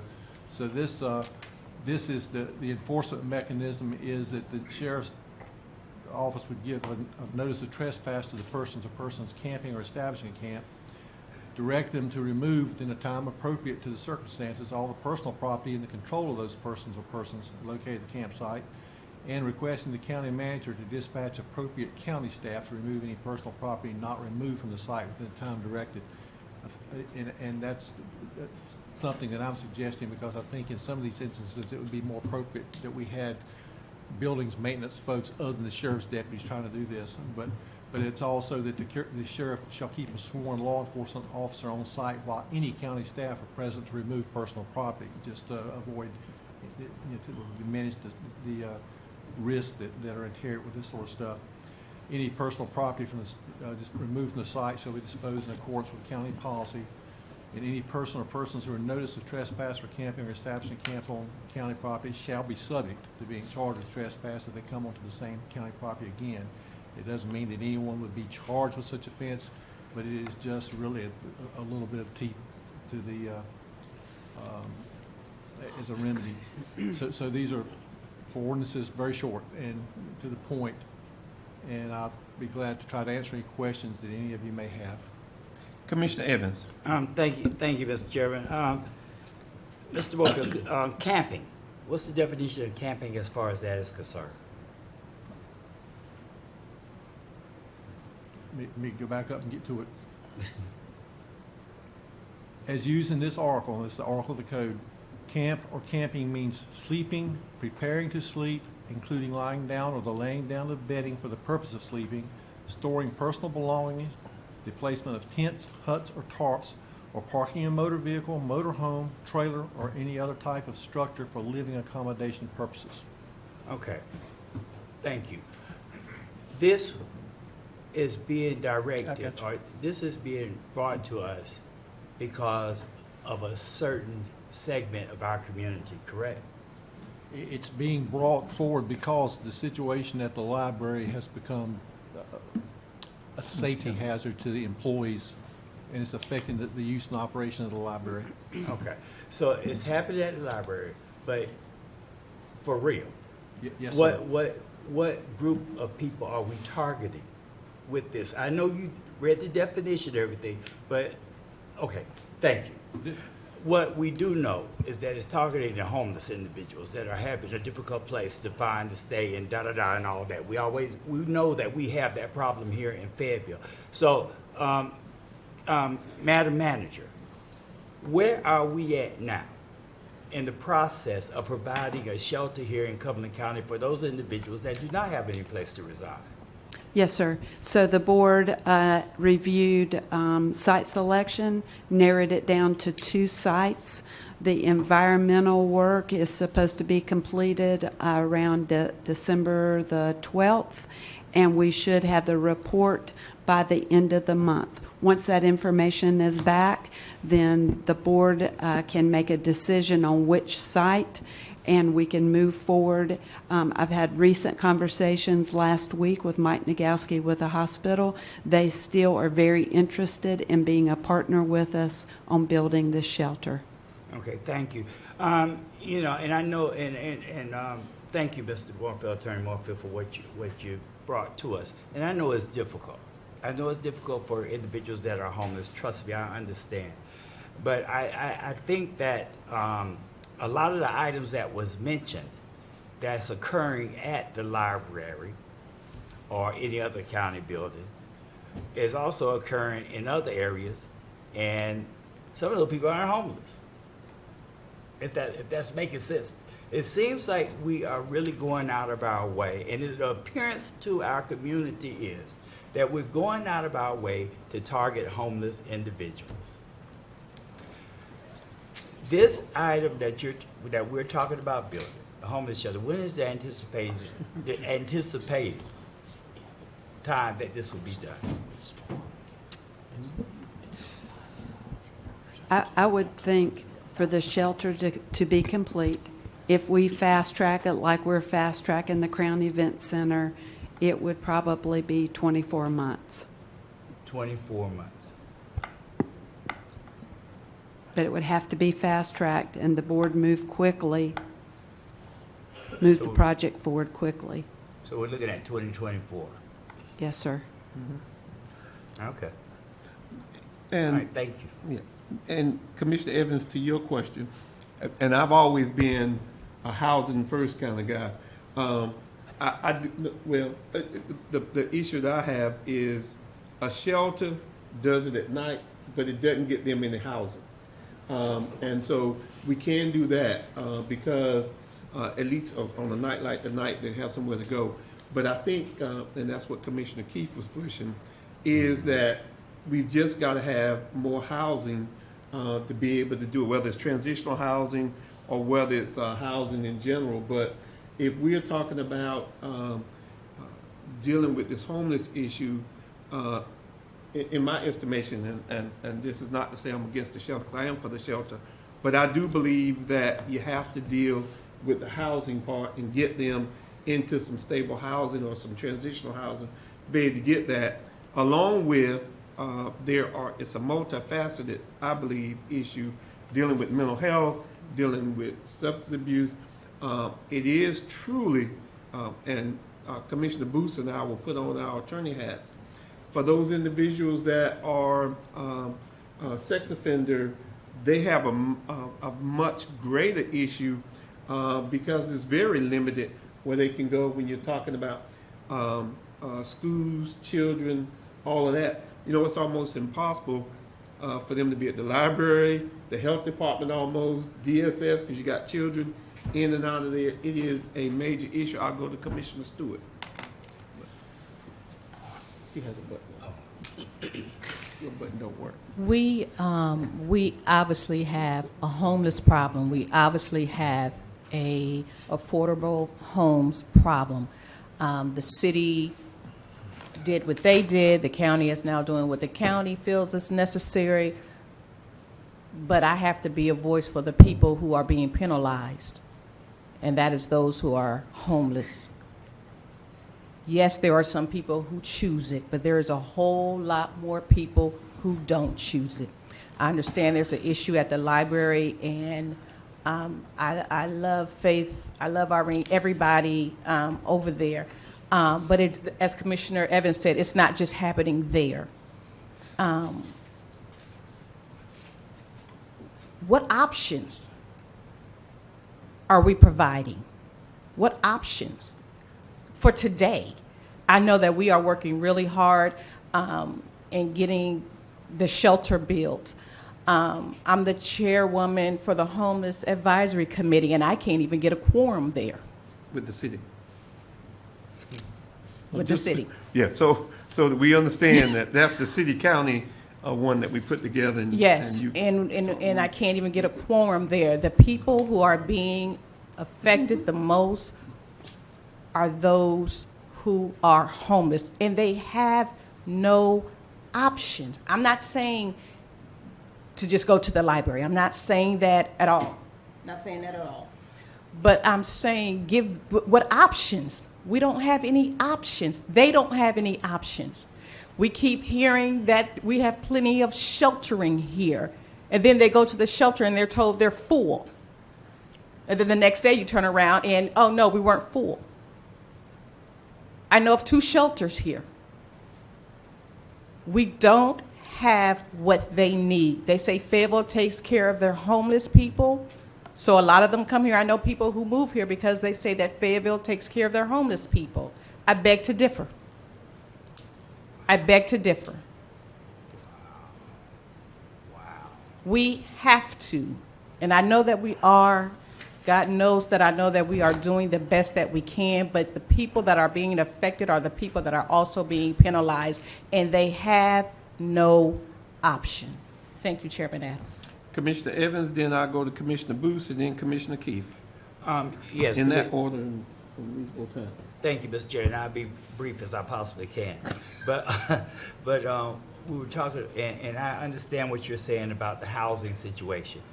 And affordable housing here in Fayetteville, Fayetteville and Cumberland County don't exist. It doesn't exist. And talking about housing for individuals that are homeless, and if they're homeless, 9 times out of 10, they're jobless. And I know that we're at a catch-22, but we call ourselves, when I was on city council, we called ourselves rectifying the problem as far as affordable housing is concerned with Hope 6, the Hope 6 project. And you got people that's over there at Hope 6 project that are having a hard time staying there, trying to maintain housing there because the cost is so high. And we did that years ago. So whenever we talk about affordable housing, we need to talk about affordable housing. Housing that individuals that can maintain and live there without any difficulty. Thank you, Mr. Chairman. Commissioner Booth. I'm not in favor of this, but from somewhat the same reasons, but different. I don't like just generating paper for the sake and words of doing it. If there is no sanctions and there is not going to be any arrests, I mean, I have not been, maybe I should do this, I've not been and spoken to the folks that hang out at the library. I have been a dozen times down, because my office is right down Gillespie Street from the folks that have been living regularly for a year now underneath the Gillespie MLK overpass. I've been there going there for the last year. There's not anyone there that is looking to go anywhere other than there. They're completely happy. They're content to be there. When I go up there and I introduce myself and tell them, do you need to get in with your wife and baby tonight somewhere? And they go, no, we're good. I got this little kerosene heater. I mean, so there's not anyone down there. They're going to be moved. Huh? They're going to be moved. Well, that's what I'm saying. And so not by us, but by the city. Right.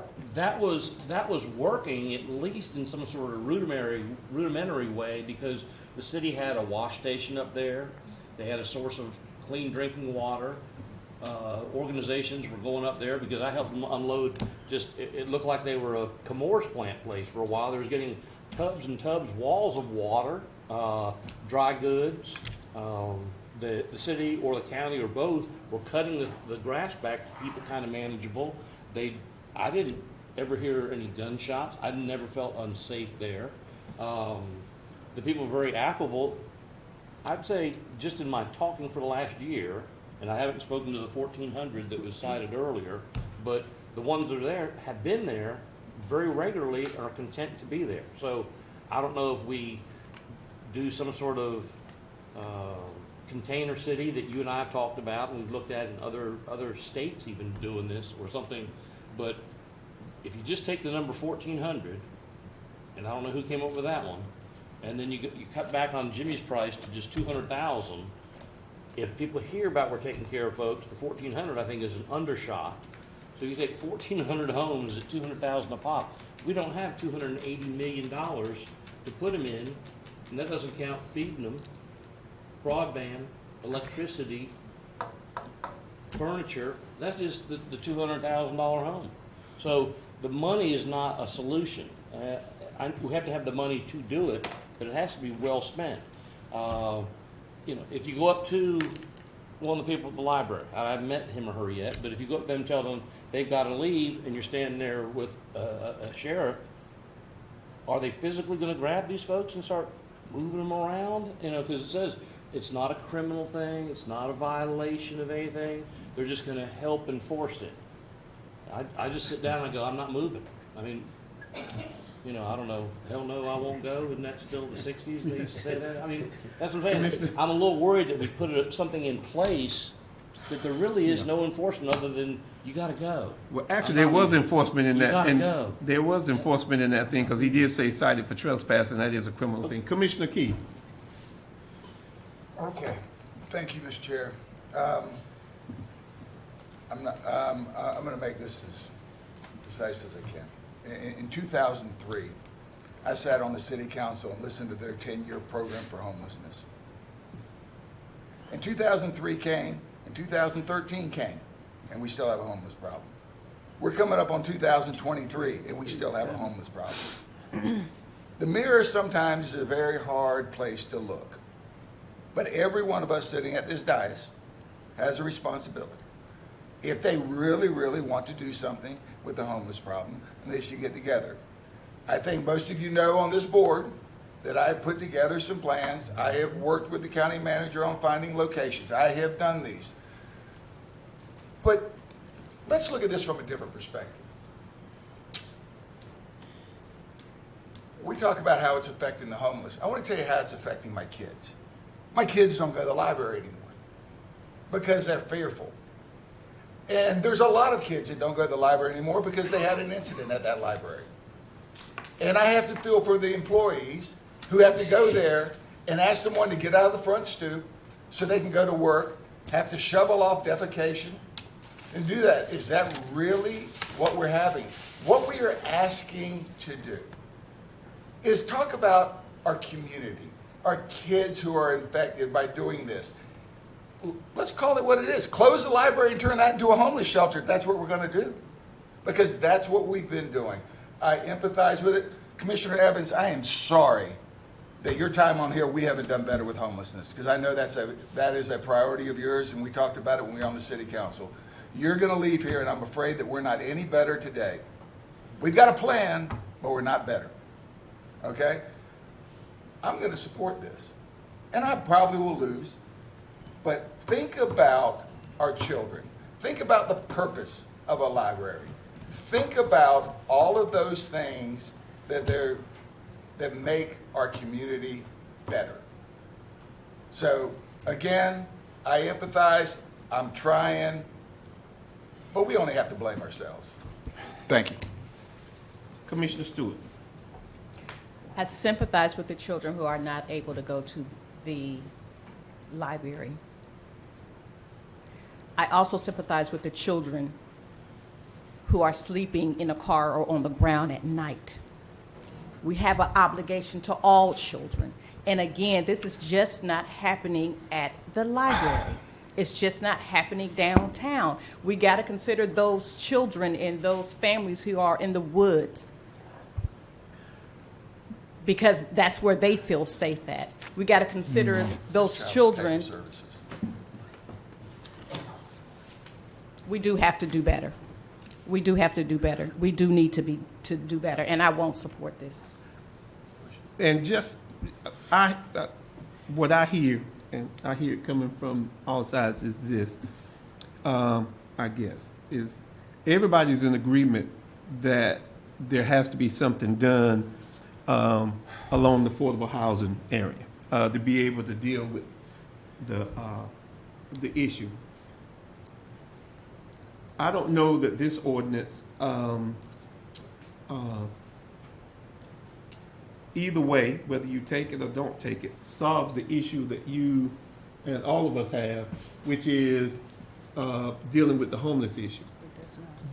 But this ordinance does do, I think, though, is it does, and I'll be along with Commissioner Keefe, it does, in terms of going to work, to where you work, where you have to be, the sanitary, you know, some of the issue that we're having with the defecation and everything at the library and some of the other places is not even healthy for the homeless people. I mean, sometimes you have to do some things that at the beginning don't look right.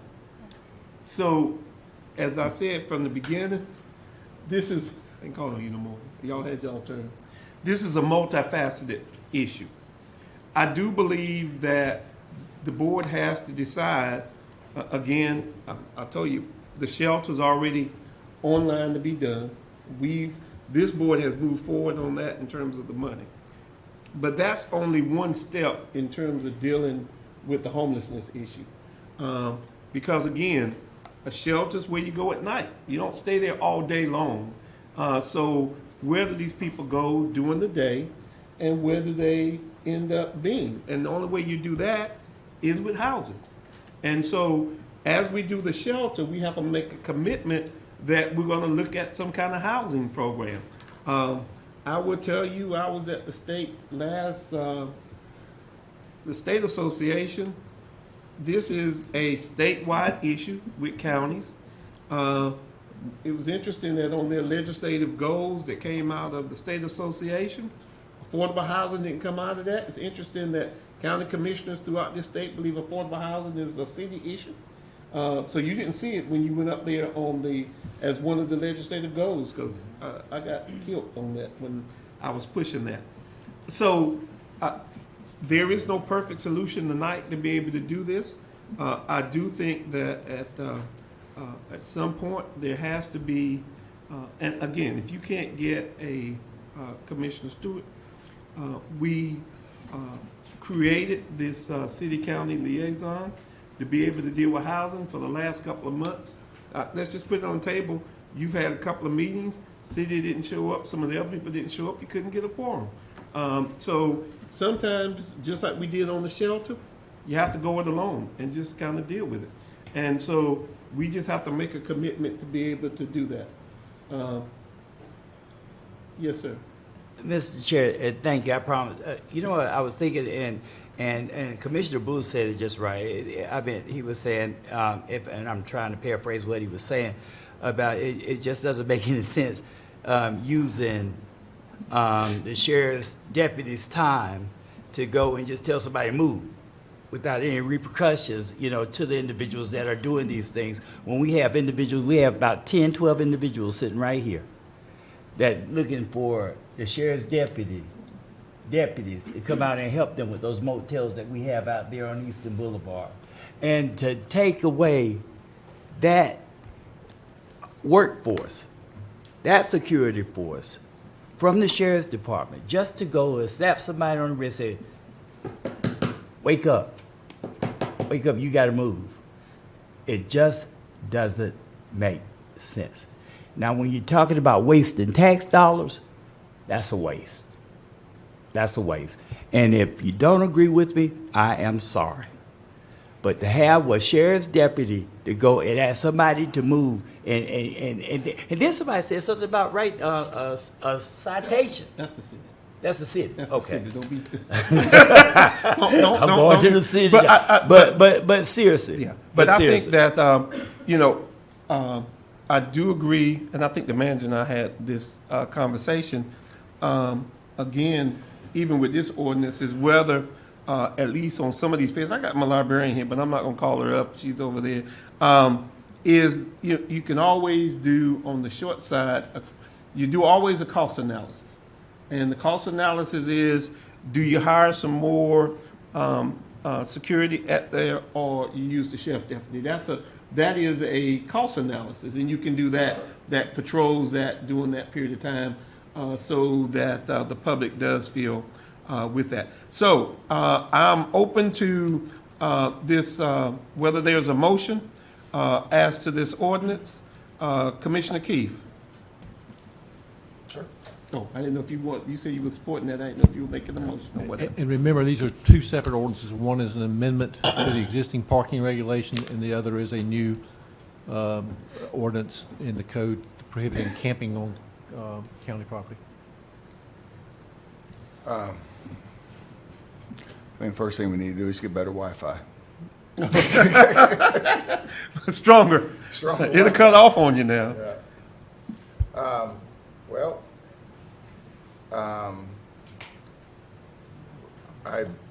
I make a motion that we, the amendment to the ordinance regulating parking on county property and the ordinance prohibiting camping on county property to be adopted. Is there a second? Second. It's been moved and seconded.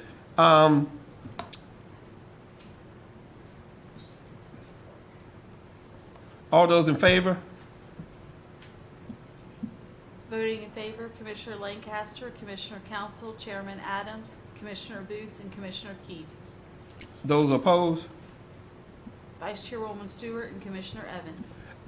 And as we do this, I guess I would go to this standpoint is because, and I guess we don't have a vote, but I have to take a vote tonight, but this Board of Commissioners is committed to moving forward on trying to solve the issue. We've already got the shelter. I mean, hopefully with the shortage of labor and all of that, we can get that done.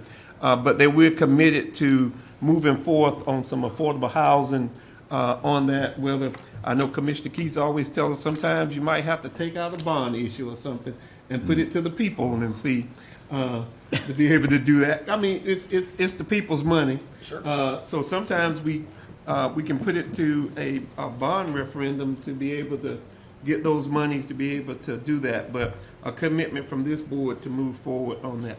Thank you, everyone, for your input on that. Mr. Chairman? I thought he did both of them. You didn't do both of them? He did do both of them. Yeah, he did both of them. Yeah. And for the record, so there's clarification on this, the ordinance did not pass tonight. It has to be voted affirmatively by all the commissioners to pass at the first reading, so it will be brought back at the board's preference, either the first or the second meeting in December. And then a majority would pass it. And when is that meeting again? Well, the next one will be December the 5th, and then the one after that will be, Not much going on at that meeting. All right. I think we'll shoot for the second meeting in December then. Well, let's make sure it's on the December 5th meeting. We don't do a whole lot on the 5th. I know, but we can do that. We still can handle that business, can't we? Yeah. Oh, Yeah, Mr. Evans, Still won't be able to vote on it. you won't be able to vote, sir. You'll be there, but you won't be able to vote on it. All right, so, all right, thank you. If it passes unanimously, Yes, it has to come back for a second reading. and it has to pass unanimously. No, On the second The reading? next time, the second reading, it just has to be a majority vote. right. Has to be unanimous. We wouldn't have to come back to the second vote, but we had to do this. We one. have talked about this for years. Yes. And I can remember having a meeting at the Social Services Building with all of the people there. The people who were in the business of providing shelter sometimes didn't even agree. But we have to make a commitment that we are going to revisit this, and we are going to get the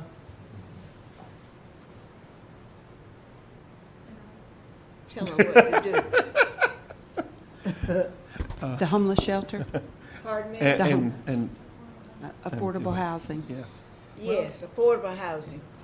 Yeah. At every meeting, okay? So that will take us to the, Oh, wait a minute, one second, Yeah, Mr. Chairman, please. But don't we already have $1 million that's sitting in the Turkey Beer? that's for the shelter. That's for the shelter, That's right? for the shelter, So, and that's okay. already being used. Yes, sir, to get that shelter. Okay. It hadn't been It's used, being- but it's but it's used gonna be for the used. shelter. Okay, okay. Yes, yes. All right, thank you. Thank you all for that, all of that information. That takes us to our second item of business, our third item of business, I guess, which is an update on the expiration of the sales tax distribution interlocal agreement. As the board knows, I've asked the manager to kind of update us on this.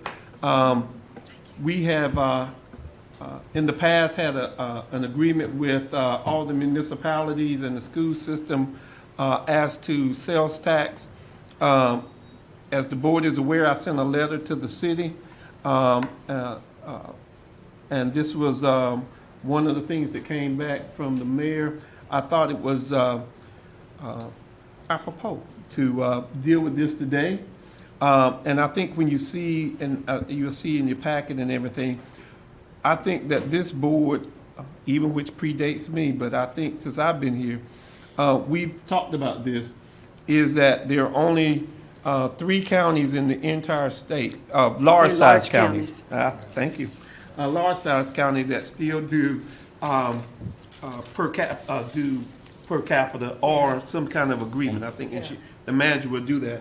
So at some point, the issue comes before us is whether it is in the county's best interest to go ad valorem as to per capita. We have had this conversation.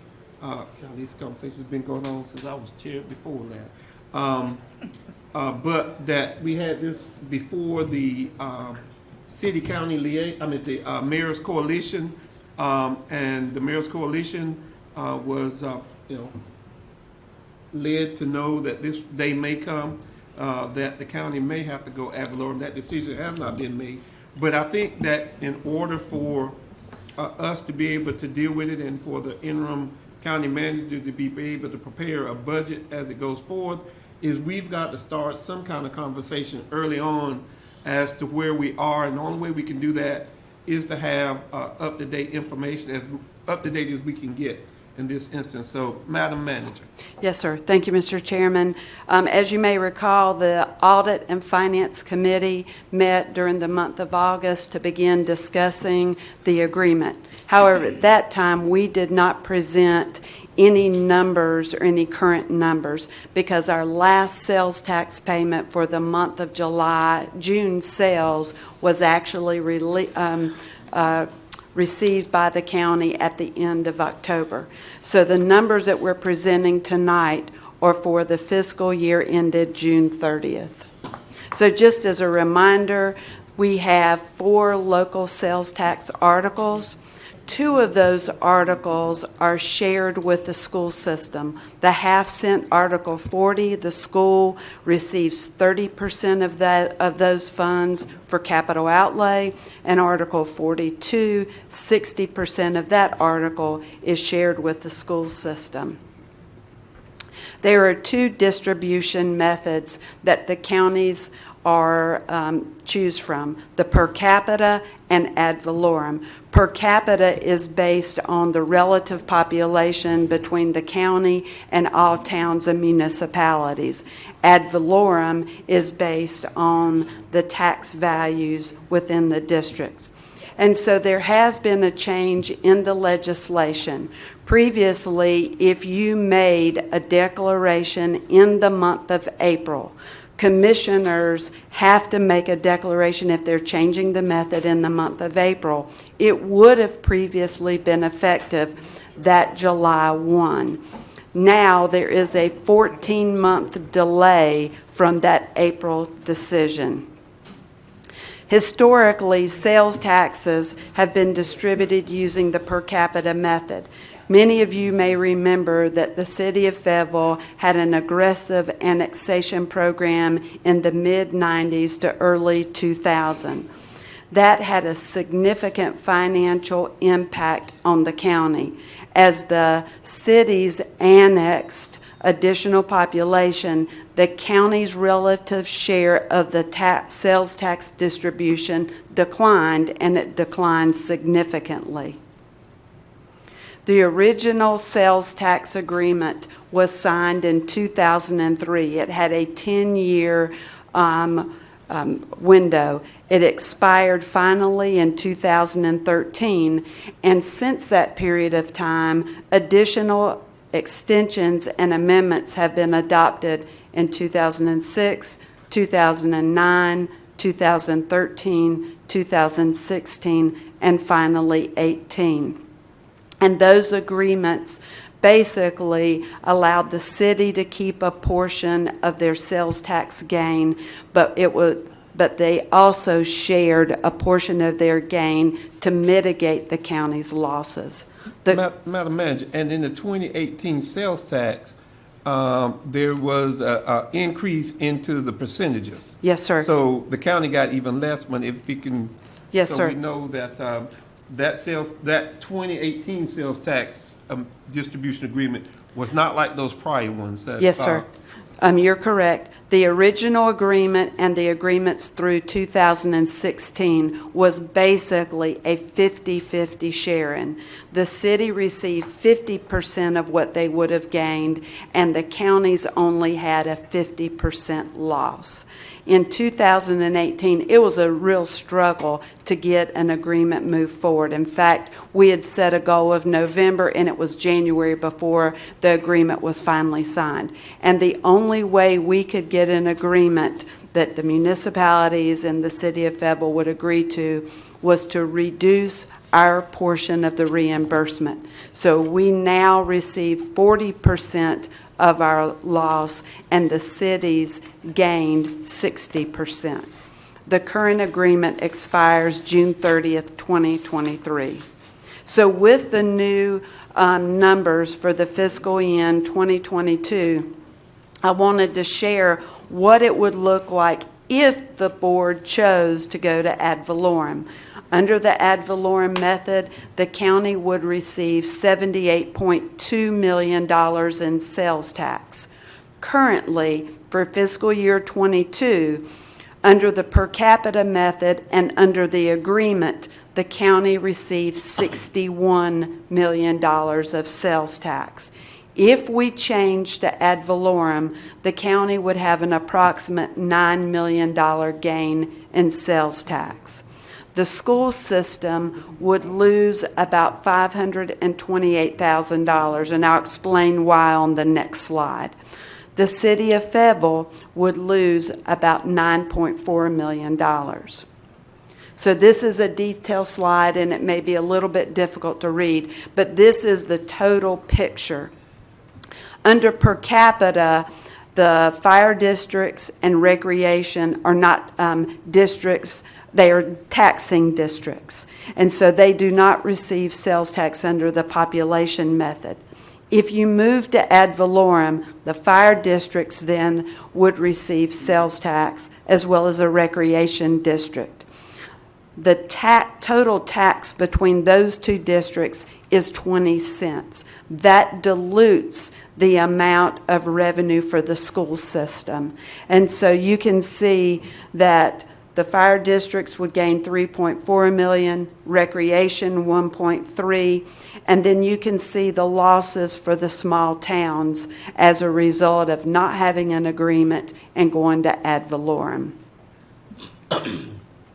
Chairman Adams has said of the largest counties, there are only 3 that are still on the per capita method. Wake, Cumberland has an agreement currently, and Durham only has 1 municipality, that's the city. That situation is a little bit different, but they do share sales tax under some type of an agreement. But you can see these other large counties are on the ad valorem method.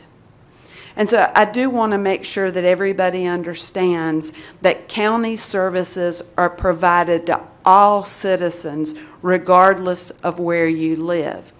In addition, as a city annexed in the past, the county did not lose any service responsibility. It was minimal.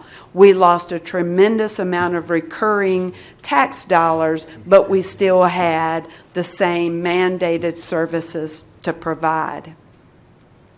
As far as mandated services, you can see the long list of services by North Carolina general statute that counties are required to provide. Cities, however, have only one required and mandated service, and that's building code enforcement. So time is of the essence. The board... That should be 2023? Yes, that is a, yes, sir. Thank you for clarifying that. I apologize. That's okay. So the deadline to... Well, if we do it by then the same kick-in period, when does the other one kick out? Our latest? June of 23. Okay. So that would actually give them an extension to June of 24, wouldn't it? An extension? No. Well, with the 14 months. Yes, with the time that we have to give them yes. Yes, Okay. so there would be 14 months to prepare for the change for all parties. And although by statute the board has to take an action during the month of April, we really need to consider this and have a decision made or direction by it in the next 60 days. Because if there is a change or there's a different agreement than what we have today, that's going to impact our budget and every other local government entity in the county. And so my recommendation is that the board continue this discussion so that there's some certainty as local governments begin to prepare their budget. And Madam Manager, so we can have some clarity, because it's always, even when we had the discussion with the municipalities, and I think the county attorney is outside, but is that we can't give money to the municipalities to make them whole. We can't do that because that was one of the issues that we tried to do, so we can't do that. However, for the school system, we budget the school system, so that 528, if I get 9 million, we could possibly cover that 528 with our eyes closed. But there is and I think that it's been discussion that sales tax has been high this last, where's Vicky? Vicky told me this, but we have to take into account that some of this was that pandemic money that was given to people that did a lot of purchasing that may not be available in the coming year. So that's correct. Sales tax over the last 3 to 4 year period has increased 37%. And so our budget division, Ms. Shaw, has been on statewide calls about projecting sales tax. And the feeling is that we need to go back to those pre-pandemic levels of about 2 to 3%, and that we may even see a drop. We don't know, but holiday sales may be a good indicator of future sales tax. I do want to make one clarification. And so there's a lot of nuances under the ad valorem method. And so the numbers shown today are based upon the current tax rate, the tax value, and the tax rate. If an entity increases their tax rate, that'll reduce our portion but increase their sales tax portion. So there are a lot of moving parts, and I just want to make you aware of that. Based upon that presentation, does anybody have any questions or comments? No, I'm not going to do that tonight, but Yes, Commissioner Council. it's a sticky subject anytime you bring it up. But if we go back to this list of, I don't know what I did with the list, of county services where the general statute mandates things for us to do, and we've got to do it for everybody. How early can we take a straw vote? Well, I put it on tonight to at least start the discussion. And I think in terms of the manager and the interim manager is, with Ms. Evans is, we're trying to wait for the holidays to see kind of what this sales tax was going to look like, a little bit more information from the state to be able to do that. And so today was just to get the conversation started. And we will keep it in the forefront as we move forward. The interim manager knows that. I wanted Ms. Cannon to do it because she's been a part of just about, I guess, all of these. I was a part of the original sales tax working group in 2002. Right. All right. Yes. All right. Thank you. So that will take us to the consideration of the franchise for the operation of the courthouse. Yes, sir. Assistant Manager Jackson will present this item. We need to go ahead. Good evening, Mr. Chairman and Commissioners. Staff recommended award of a deli franchise to the board at its November 10th, 2022 agenda session, with the award to go to Go Enjoy Restaurant, which is Happy Deli, doing business as Happy Deli, which is owned by Shanna and Jay Yee for a term of 3 years. A bid tab was presented to the board and was approved to move forward to tonight's meeting for the grant of a franchise, which will require 2 readings. The current franchise expires on December 31st, 2022. Staff advertised for proposals to operate and provide deli snack bar services on September 16th, 2022, and the yeas were the only respondent. Staff is requesting that this be the first of 2 required readings approving a grant of franchise to the yeas doing business as Go Enjoy Restaurant for a term of 3 years. Commissioner Booth. Thank you, sir. What has the rent been up to this point? That same place has been, this isn't a new vendor, this is the one that's there now, right? So they pay a certain amount back to the county, and it has to do with their net proceeds. All that is spelled out in the proposed agreement. Right, well, how much have we been receiving? It's just my understanding through the rumor mill that it's either a flat, like, something like 500 or a percentage of sales, and we've always gotten just the 500. Right. We've never really seen their books or seen what the sales were. So as part of the RFP process, we required they submit certain qualifications, their financial records, and we had 3 years of those records. I can try to dig back through. Again, this was previously available and detailed. Does Vicky get the check? What have they been giving us? They've been there a couple of years. And my computer died, so I can't check. But it's greater than $500 a month. Okay. I know that for sure. So the contract says the franchisee shall pay to the county 6% of the net sales generated by each of the snack bars with a minimum commission of $500 per month for each entity, the one at the social services and one here. Commissioner Keith. And, wait, just a I'm minute. sorry. Yeah, just, and they don't pay their ice, electricity, we cover the we cover electricity and except for their behind the scene cleanup, they're part of the rest of the courthouse cleanup, right? They do their own cleaning. They do their own cleaning. Right, they do their own cleaning. Commissioner Keith. I'm trying to do some math in my head real quick, but I got another question. We've got more restaurants in our community than, and I just can't believe that someone else isn't interested in this with all the coffee shops and everything else that we have here. Is the RFP, first of all, where was it shown? I mean, where did it go? Because so many times we say we put it out, but it's like in this vacuum that nobody knows about. But there's a lot of coffee shops I think would be perfect for this kind of thing. And it's a big spot. It's a big spot. And I don't know what $500 on 6%. I've got any math wizards in here. How much does that mean per month that you're probably bringing in? 10% is 50. Huh? 10% is 50.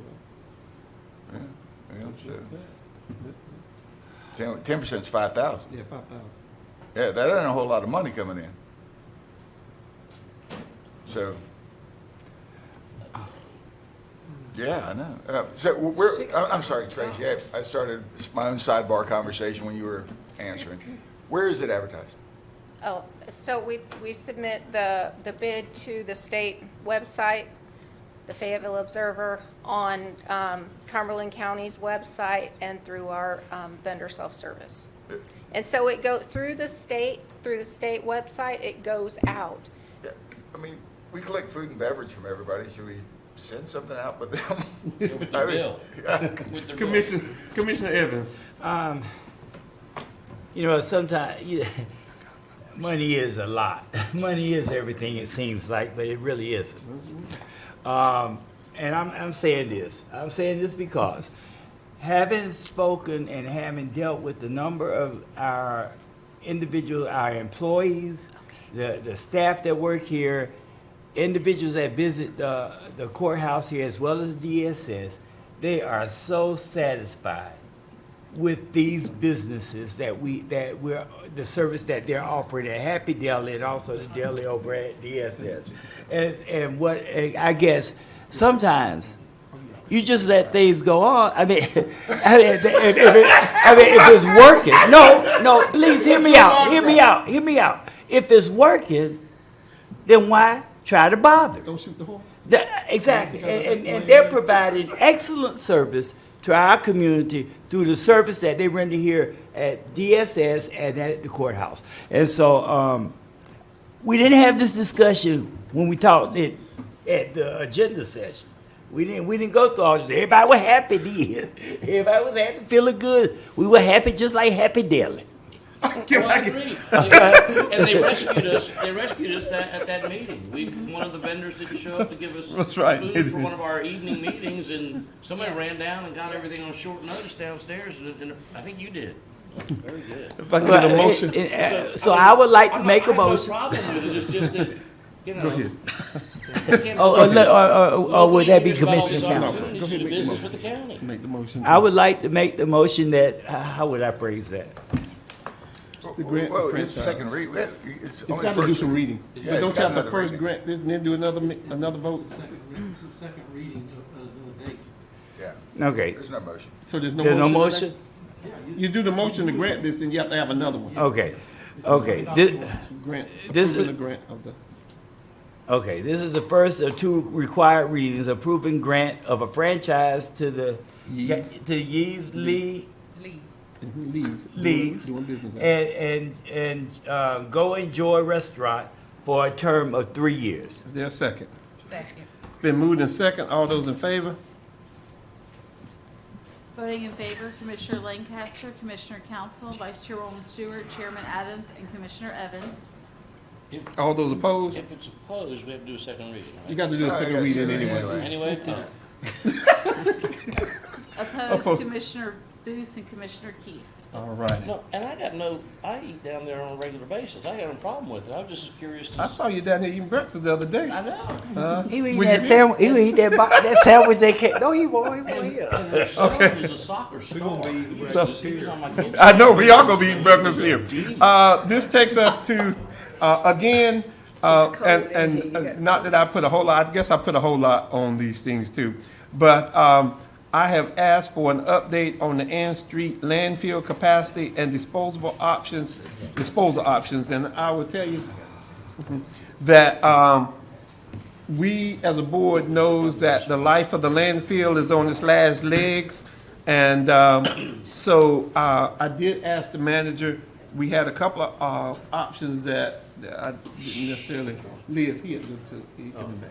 But one of the other questions I had was, what could we do in the short term, as she does this presentation, to extend possibly the life of the landfill, which then may be able to help with costs. So, but if you go ahead and start with the whole thing, and I have our Yep, expert with we got us. our expert here, and they do an excellent job. I would tell you, I want to thank you and your team and Jermaine and all you all for what y'all have done for keeping us abreast of this landfill and the issues, and not waiting. Well, we getting close to the end, but not waiting till it's done to be able to do that, so we can have this planning and be able to do this planning. So thank you for being proactive, and your staff for being proactive.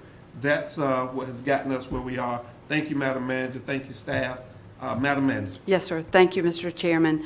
And so I want to give a little bit of background information. As we've reported, we have less than 8 years of capacity in our Ann Street landfill. And we've, for probably the last 12 to 18 months, we've been pursuing options to extend the life of the landfill. And just to set some context, we came to the board with a plan to extend the landfill life by about 50 years.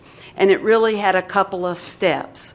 The first step was to acquire some land adjacent to the Ann Street landfill and to immediately begin preparing that site to build a lined Subtitle D landfill.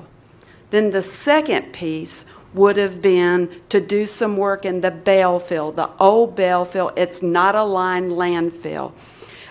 What we take out of that bale field will have to be disposed.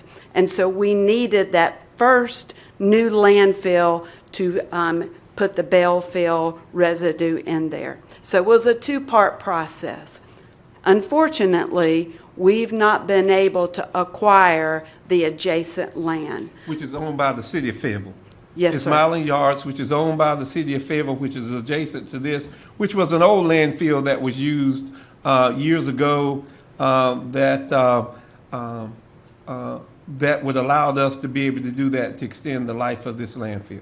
So, yes, Okay. sir. And so that kind of sets the background. And with that missing piece, we've been tasked and we've been working with Amanda. She's come up with some interim solutions. Unfortunately, there's a cost to this, and we want to set that stage this evening. So the best interim option is to start constructing a transfer station and also do bale fill mining. So Amanda has already prepared the RFP to transfer for a transfer station and then transport and dispose of our MSW for the interim and eventually long-term. Our goal is to begin diverting 50% of our municipal solid waste by January 1st, 2024.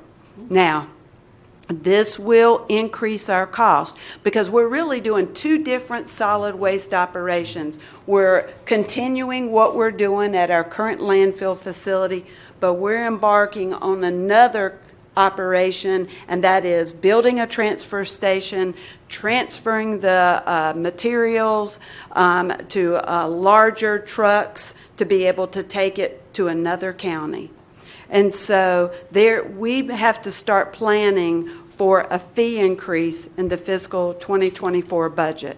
Well, and I guess I need to ask this question, because we've had this issue, it comes up during budget season, that, again, just like the ad valorem tax and all of that, the county has kind of subsidized, I guess that might be my word, y'all might tell me it's different, in terms of solid waste in this community, because all of the counties around us charge a whole lot more than we do. Is Yes. that correct? Are we one of the lowest of any of the counties that are around us? If you can give me some kind of idea about that, because I mean, that's what it is. It's a subsidy that we've done to be able to keep the cost down for the citizens of this community. So when it's raised, I need to let them know. So We need to let them know. our household fee is $56. Do you have a feel for what the rate is? Some of them are close to $100. I got a call from Madison County last week. Their rate is $180 per household. Now, they're a much smaller county, but that's a significant number. And so disposal of MSW is a very expensive operation, and every piece of equipment we buy is millions of dollars building a transfer station. And I would say we've kept the fee very low to our detriment in being able to make these next steps. That's why we need to increase the fees. And so I wanted to talk a little bit. This purple area right here is the bale fill expansion. And so Amanda has come up with this wonderful idea about mining it out. First of all, her goal will be to recover soils and to stockpile that and use that for cover material, because finding cover material is difficult and it's very expensive. And then what they pull out of the bale fill will need to be placed in our current landfill that only has 8 years of life. That's why we have to start diverting our current waste stream, and we want to begin that fairly quickly and start diverting 50%. Building a transfer station and doing the bale fill may take 10 years. That's why we need to start diverting now. So we've already been approved. Amanda is the head of management. She's already gotten approval from DEQ to start a pilot project for bale fill mining. We'll be one of the first or the first in the state to do this type of project. She's already working on submitting the transfer station permit to DEQ, and she's also working on the environmental justice process for building the transfer station and doing the bale fill mining. The next steps are to send out the RFP. Our goal is to send that out the first week in December. Mr. Moorfield has been working with us.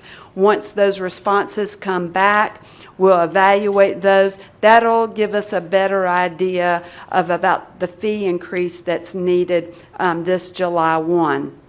Next month, Amanda and management plan to bring back the environmental justice report for your review and approval. And again, we're working on determining what the fee increase needs to be.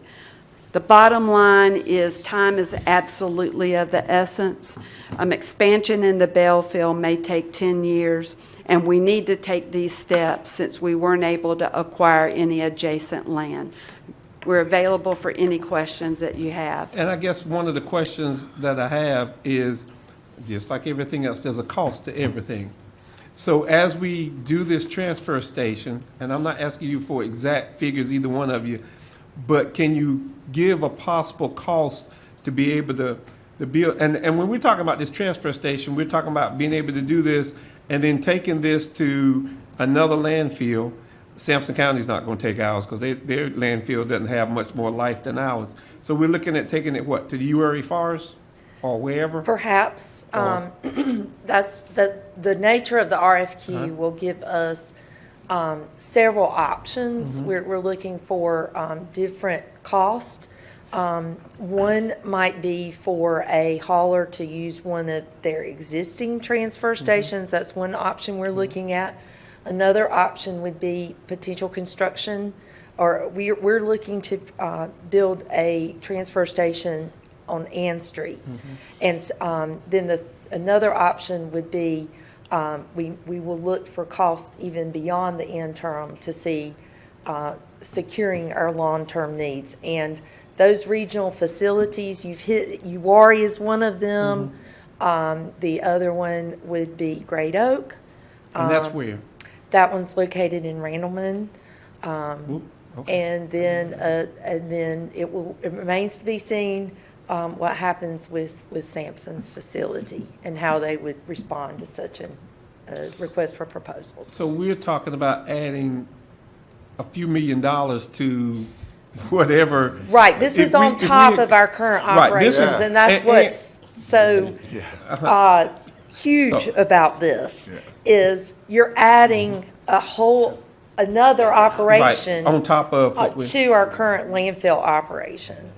And this is an enterprise fund, so it has to pay for itself. I mean, it's an enterprise fund which pays for itself, which means that whatever we invest in terms of those, and I looked at the numbers, $5 to $7 million probably, and that's probably a conservative estimate that we have to recoup to be able to do in this enterprise fund. And I'm not gonna hold you to those numbers, but they're somewhere in that neighborhood. Because you're looking at the cost of the landfill, Right. of the transfer station construction, and then you're looking the operation of the transfer station, and then you're looking at hauling and disposal costs in another facility. And then you're also looking at the cost for the Bellfield mining. That's another operation that we would need to look at the capital cost for that. Commissioner Keefe. And then Commissioner I don't know where to start. I think citizens need to know what we're talking about here, because this is going to significantly impact not only their property taxes, but every time they want to build something, we have construction debris, because the costs are going to go up for all of those too, won't they, Amanda? Correct. Yes. And Commissioner Keefe, remember we were in a hurricane where we had to dispose of all of that? If we have another hurricane, we're going to have to contract with somebody out to take off. Now, I'm going to ask a very basic question. Do we have to go through all of this if we had access to that piece of property that was north of the landfill? That option would not be as expensive because we would not have to build the transfer station at this time or go through and immediately start hauling, because Amanda could start developing that area first. Correct. And so every resident that uses the landfill, city residents, county residents, everybody will be impacted by this if we have to go this way, correct? Yes. Okay. And it'll be millions. It will be millions of dollars. Commissioner Booth. Okay, everyone's dancing around this, millions and millions of dollars. Not dancing. But we only have, what, a couple 100,000 people to split that among? And really, it's less than that because there's several people per household. So we're down to millions of dollars being paid by 100,000 households? I think it's approximately 106,000 households, so if you want to use 100,000 as a Okay, round and number. So will that be millions to 100,000? What is the average household going to be looking at when they get their, instead of fussing about their blue cans a little tarnished, what are they going to be fussing about when they get gold cans for the price of moving all that stuff to the dump? Is it going to go up a nickel, a dime, $50 a month? No, it's That's what I'm saying. an order of magnitude That's is I mean. what we're talking about. I'm a Cumberland County Schools graduate, Pine Forest, proud of it, but millions of dollars each year, and it has to be divided by the same people that are putting the stuff in the dump. And that's only 100,000 households. Commissioner Evans. Nobody wants to say a figure. Well, I don't think, I think that, yeah, you're probably right, Commissioner Booth. Nobody wants to say a figure, and also nobody wants to really dwell on how we got to this point. And whenever there's a need down the street from 433 Hay Street, and they want us to help them with problems such as with the what do we call those individuals? What did you name those individuals that were homeless? What did we call them? Homeless? No, we didn't say homeless. We called them another name tonight. Trespassers? It No, escapes me. whatever you call them, staying at the library, but that's their stuff, and it's their stuff. But we're willing to make a resolution or do whatever we need to do to assist them out of the problem that they're having with the homeless issue there in the city of Fayetteville. And it just burns me up that it's always said that the city and county can't work together. We can work together. We can work together when we have a willing partner to work with us. This could be taken care of without having to raise taxes or raise. We may have to raise fees a little bit, but go ahead. Yeah, Not as much. Well, something's gonna be raised other than the dirt. So what I'm saying is that whenever our citizenry realize that there's going to be an increase with this project being undertaken by us, because we receive no help from down the street, they need to contact those individuals that's down the street. Because I get sick and tired of people saying that the city hate the county hate the city. That's not the case. That's not true. That's not the case. And it just doesn't make sense, and it's conveying the wrong message to our citizenry. And so miles and yards, is that Mile and yards. Mile and yards. We need that. And they know we need it. The citizens need it. Thank you, Commissioner Keith. It's not that we need it. Well, we do need it. We need it for the citizens to do what we need to do to make sure that our citizens are on point and are taken care of. And I'm sorry. I'm sorry because it takes all of us working together for the betterment of this community. And when we have the revenue or the assets to assist them, we do. And we expect the same for them. Thank you. Commissioner Booth, for short. Maybe I'm just being short-sighted and almost saying, way to go, Charles. But do we know what their planned use is that is so much more important than this with that property? To my knowledge, they don't have any use in mind for that property. Well, okay, well, that makes it. Well, where do they take their trash? We do their trash. Yeah, there are large. Thank you, Madam Manager. Stand in the front of Thank you, Madam Manager. Thank you, Ms. Amanda. Continue to do that good job, staying on top of it, and we'll keep pushing this and keeping it in front of this board. That will take us to appointments. I'm gonna go to Madam Chairwoman Stewart, the Library Board of Trustees, 2 vacancies. Thank you, Chairman Adams. I'm going to run through these. The Library Board of Trustees has 2 vacancies, so I would I make a motion to appoint Anna McRae. No, we just nominating, not appointing today. Following the motion to appoint the following nominees: Anna McRae and Gloria Nelson. Oh, is this an appointment? If I, It's been moved in second. All those in favor? Unanimous. the local emergency planning committee has 3 vacancies. I would like to make a motion to appoint the following nominees: to print and media broadcast representative Lou Cherry, And keep going. operations of facilities representative Donna Goodwin, community groups representative Andrew McLean. If I can get a second.